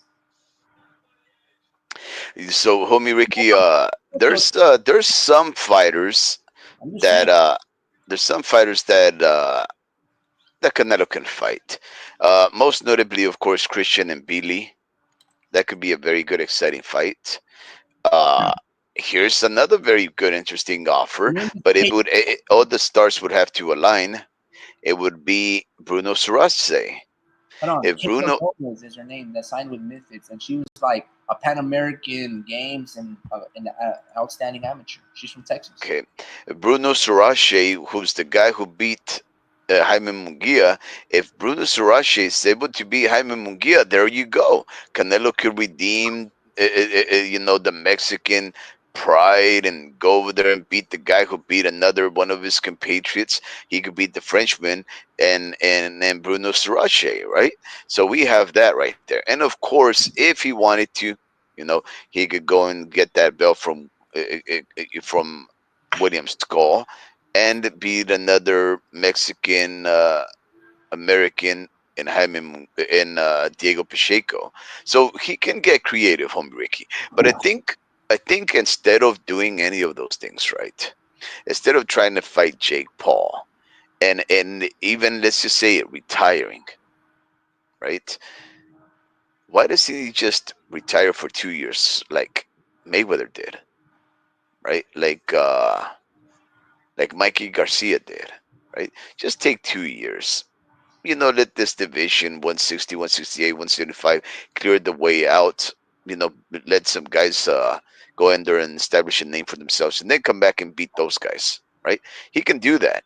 Um, it's going to be hard though because Canelo is going to get older. I think he's about 35. If he was to come back, he'd be like around 37. He'd have to be in the gym. He'd have to be sparring very good competition in order to stay fresh. And of course, we know that his skills are very good. They transcend weight classes. I think, I think Canelo should walk away from the sport. Yeah, man. I hear you, man. It's tough, man. It's tough. Um,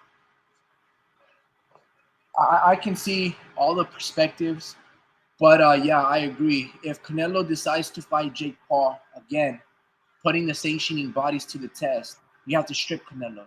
WBC, IBF, WBO, WBA, but they won't because they want that money that money's going to generate. And it goes back to the WBA sanctioning Brian and the other guy and Rolly Romero. They want the piece of the pie, bro. They want the hand of the cookie jar, and it is what it So is. this is the moment of truth, homie Ricky, because I know you're gonna have to leave right now. Yeah, I'm gonna Um, start closing up on my end, but you can yeah, still go on the live. You're good. no, I'll end it with you because I also have to But let me ask you: are you gonna? Here's what El Pachuco stated, right? El Pachuco stated, if Canelo fights Paul, I'm done with Canelo. I just can't support that fight. I heard that Canelo was going to return to the PBC. I'm not. I haven't heard that El Pachuco that he would be returning to the PBC, and I'm thinking if he does, for whom? I guess you answer it by saying Benavides is the fight to make. So maybe that would be the reason why he returned to to the PBC. But I'm just gonna ask you guys, and I'm trying to get you guys to be honest here. I'm gonna be honest with you. If Saul Santos Alvarez Barragan was to fight Jacob Paul,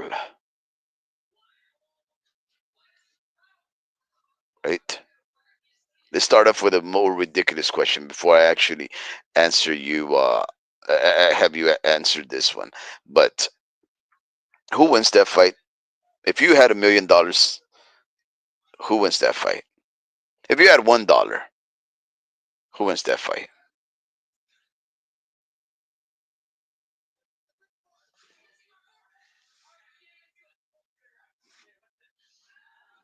Maybe that's a stupid question, right? Let me ask you the question that I wanted to ask.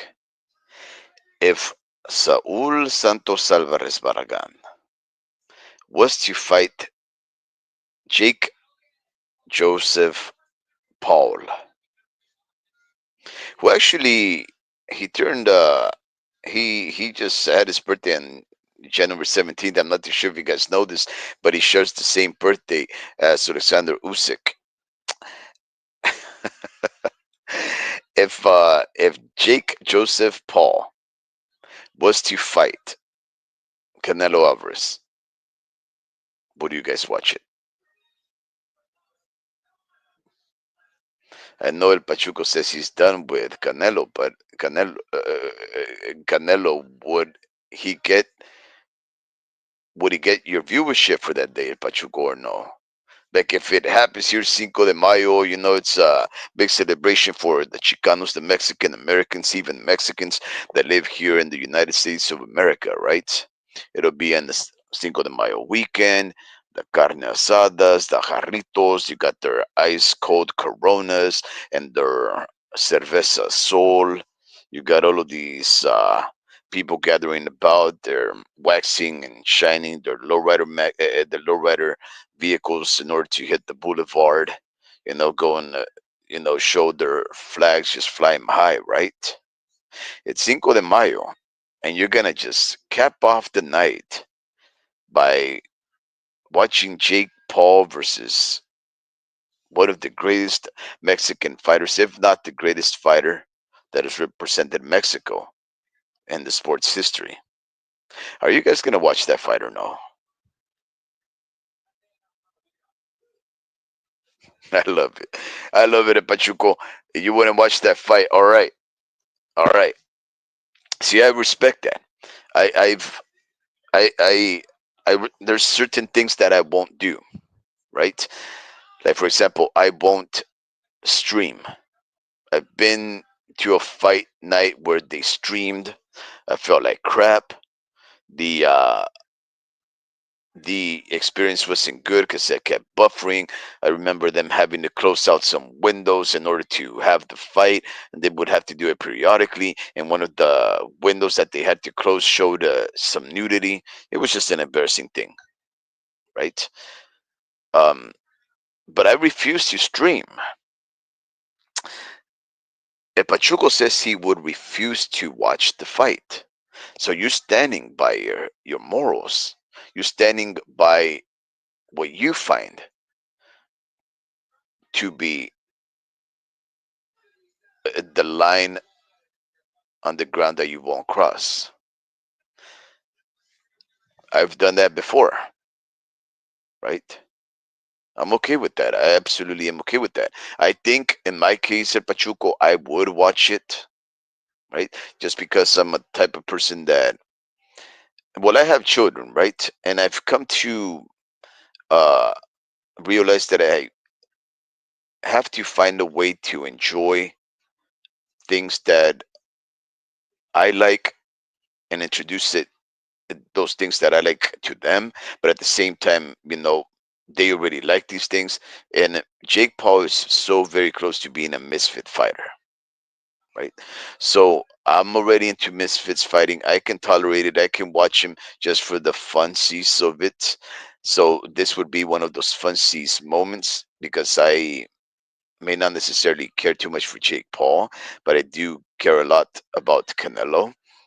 And I think it's just would be too big of an event, too big of a moment to try and pass off, especially since I can see, frivolous fights like Jake Paul and Misfit fights as nothing more than entertaining. But but but I think I would watch it. I would watch it. I think I would watch that fight more than, let's say, stream illegally. Now, here's the catch, El Pachuco. I know you wouldn't watch it, but would you not watch it because it would be a pay per view? Or what if I was to say that Jake Paul versus Canelo would be free at no extra cost? Let's say with the Amazon Prime membership, would you watch it then? Or maybe you just like, nope, nope, nope, nope, nope, nope, nope. And if it's a nope, nope, nope, I absolutely agree. That's probably your answer. It's absolute no. The homie Ricky says I'm fighting Jake in May and David in September. LOL. And boom, that's how you reels us in. Or he announced the David fight post fight conference. I wouldn't watch it either, especially if it's on pay per view. If it's free on Netflix, yep, I'll watch it. Okay, on homie Ricky, that's where I'm at. I wouldn't pay to watch it, right? Uh, Maybe I would pay for an MMA event on that weekend if there was one. But yeah, I agree, guys. This is beyond the pale almost. It would be a huge moment. It would be bigger than Jake Paul versus Mike Tyson, right? We know that event broke records. I think it was the most highly viewed event in boxing in like the past 20 years. I think it was reported around 50 or so million people watched Jake Paul, and Mike Tyson act like they were fighting. Paul versus Tyson viewership. Wow, guys, 108 million live viewers. Canelo and Jake Paul, guys, would probably do better than that. It probably would. And if it came at no extra price, yeah, it would, guys. It would. I don't know if you want to be the guy that everybody rubs it in your face. Oh, did you see what Canelo did? Oh my God, Canelo lost. Canelo got knocked out by Jake Paul. Oh my God. And here we are hearing about it afterwards, and we feel like, you know, the odd man out.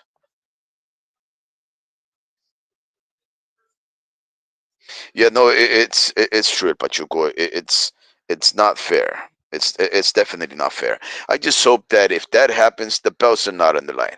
That's it. It can't. It can't. How? Like why? No, 3 belts for Jake Paul. What? And then what's he gonna do once he wins? He weighs 200 pounds. Like what's Canelo gonna do? Fight for at a heavyweight? Like no, I don't think belts would be on the line, guys. I don't think, and I don't think, and in all actuality, I don't think, as athletic and as dedicated and as hardworking as Jake Paul is, I do not think Jake Paul would be able to make 168, guys. I don't think so. So it would be a funsies fight. Uh, uh, uh, Man, I don't know what to say, guys. Um, if it's free, okay, well that's good. Yeah, he says if it's free, I may watch it. Well, hope. Let's just hope, guys, that if this fight takes place, that it ends in the way that we want it to, which is, in my opinion, I think the best way for a fight like that to end would be Saul Santos Alvarez Barragan completely master classes Jake Paul, hurts him more so and more so as the fight progresses, and absolutely knocks him out from the ropes, falling with his feet upwards, hitting himself quite seriously on the floor, and destroy the hype that is Jake Paul. But don't be too surprised if the 210 or 220-pound fighter with the very rangy arms starts going crazy like a gorilla, it just starts swinging, boom, boom, boom, boom, boom, against somebody that tends to get very tired, like Canelo. Ladies and gentlemen, these are very interesting days that we live in, right? The world seems topsy turvy, right? We have a world that gets crazier by the minute. We have drones passing themselves off as UFOs.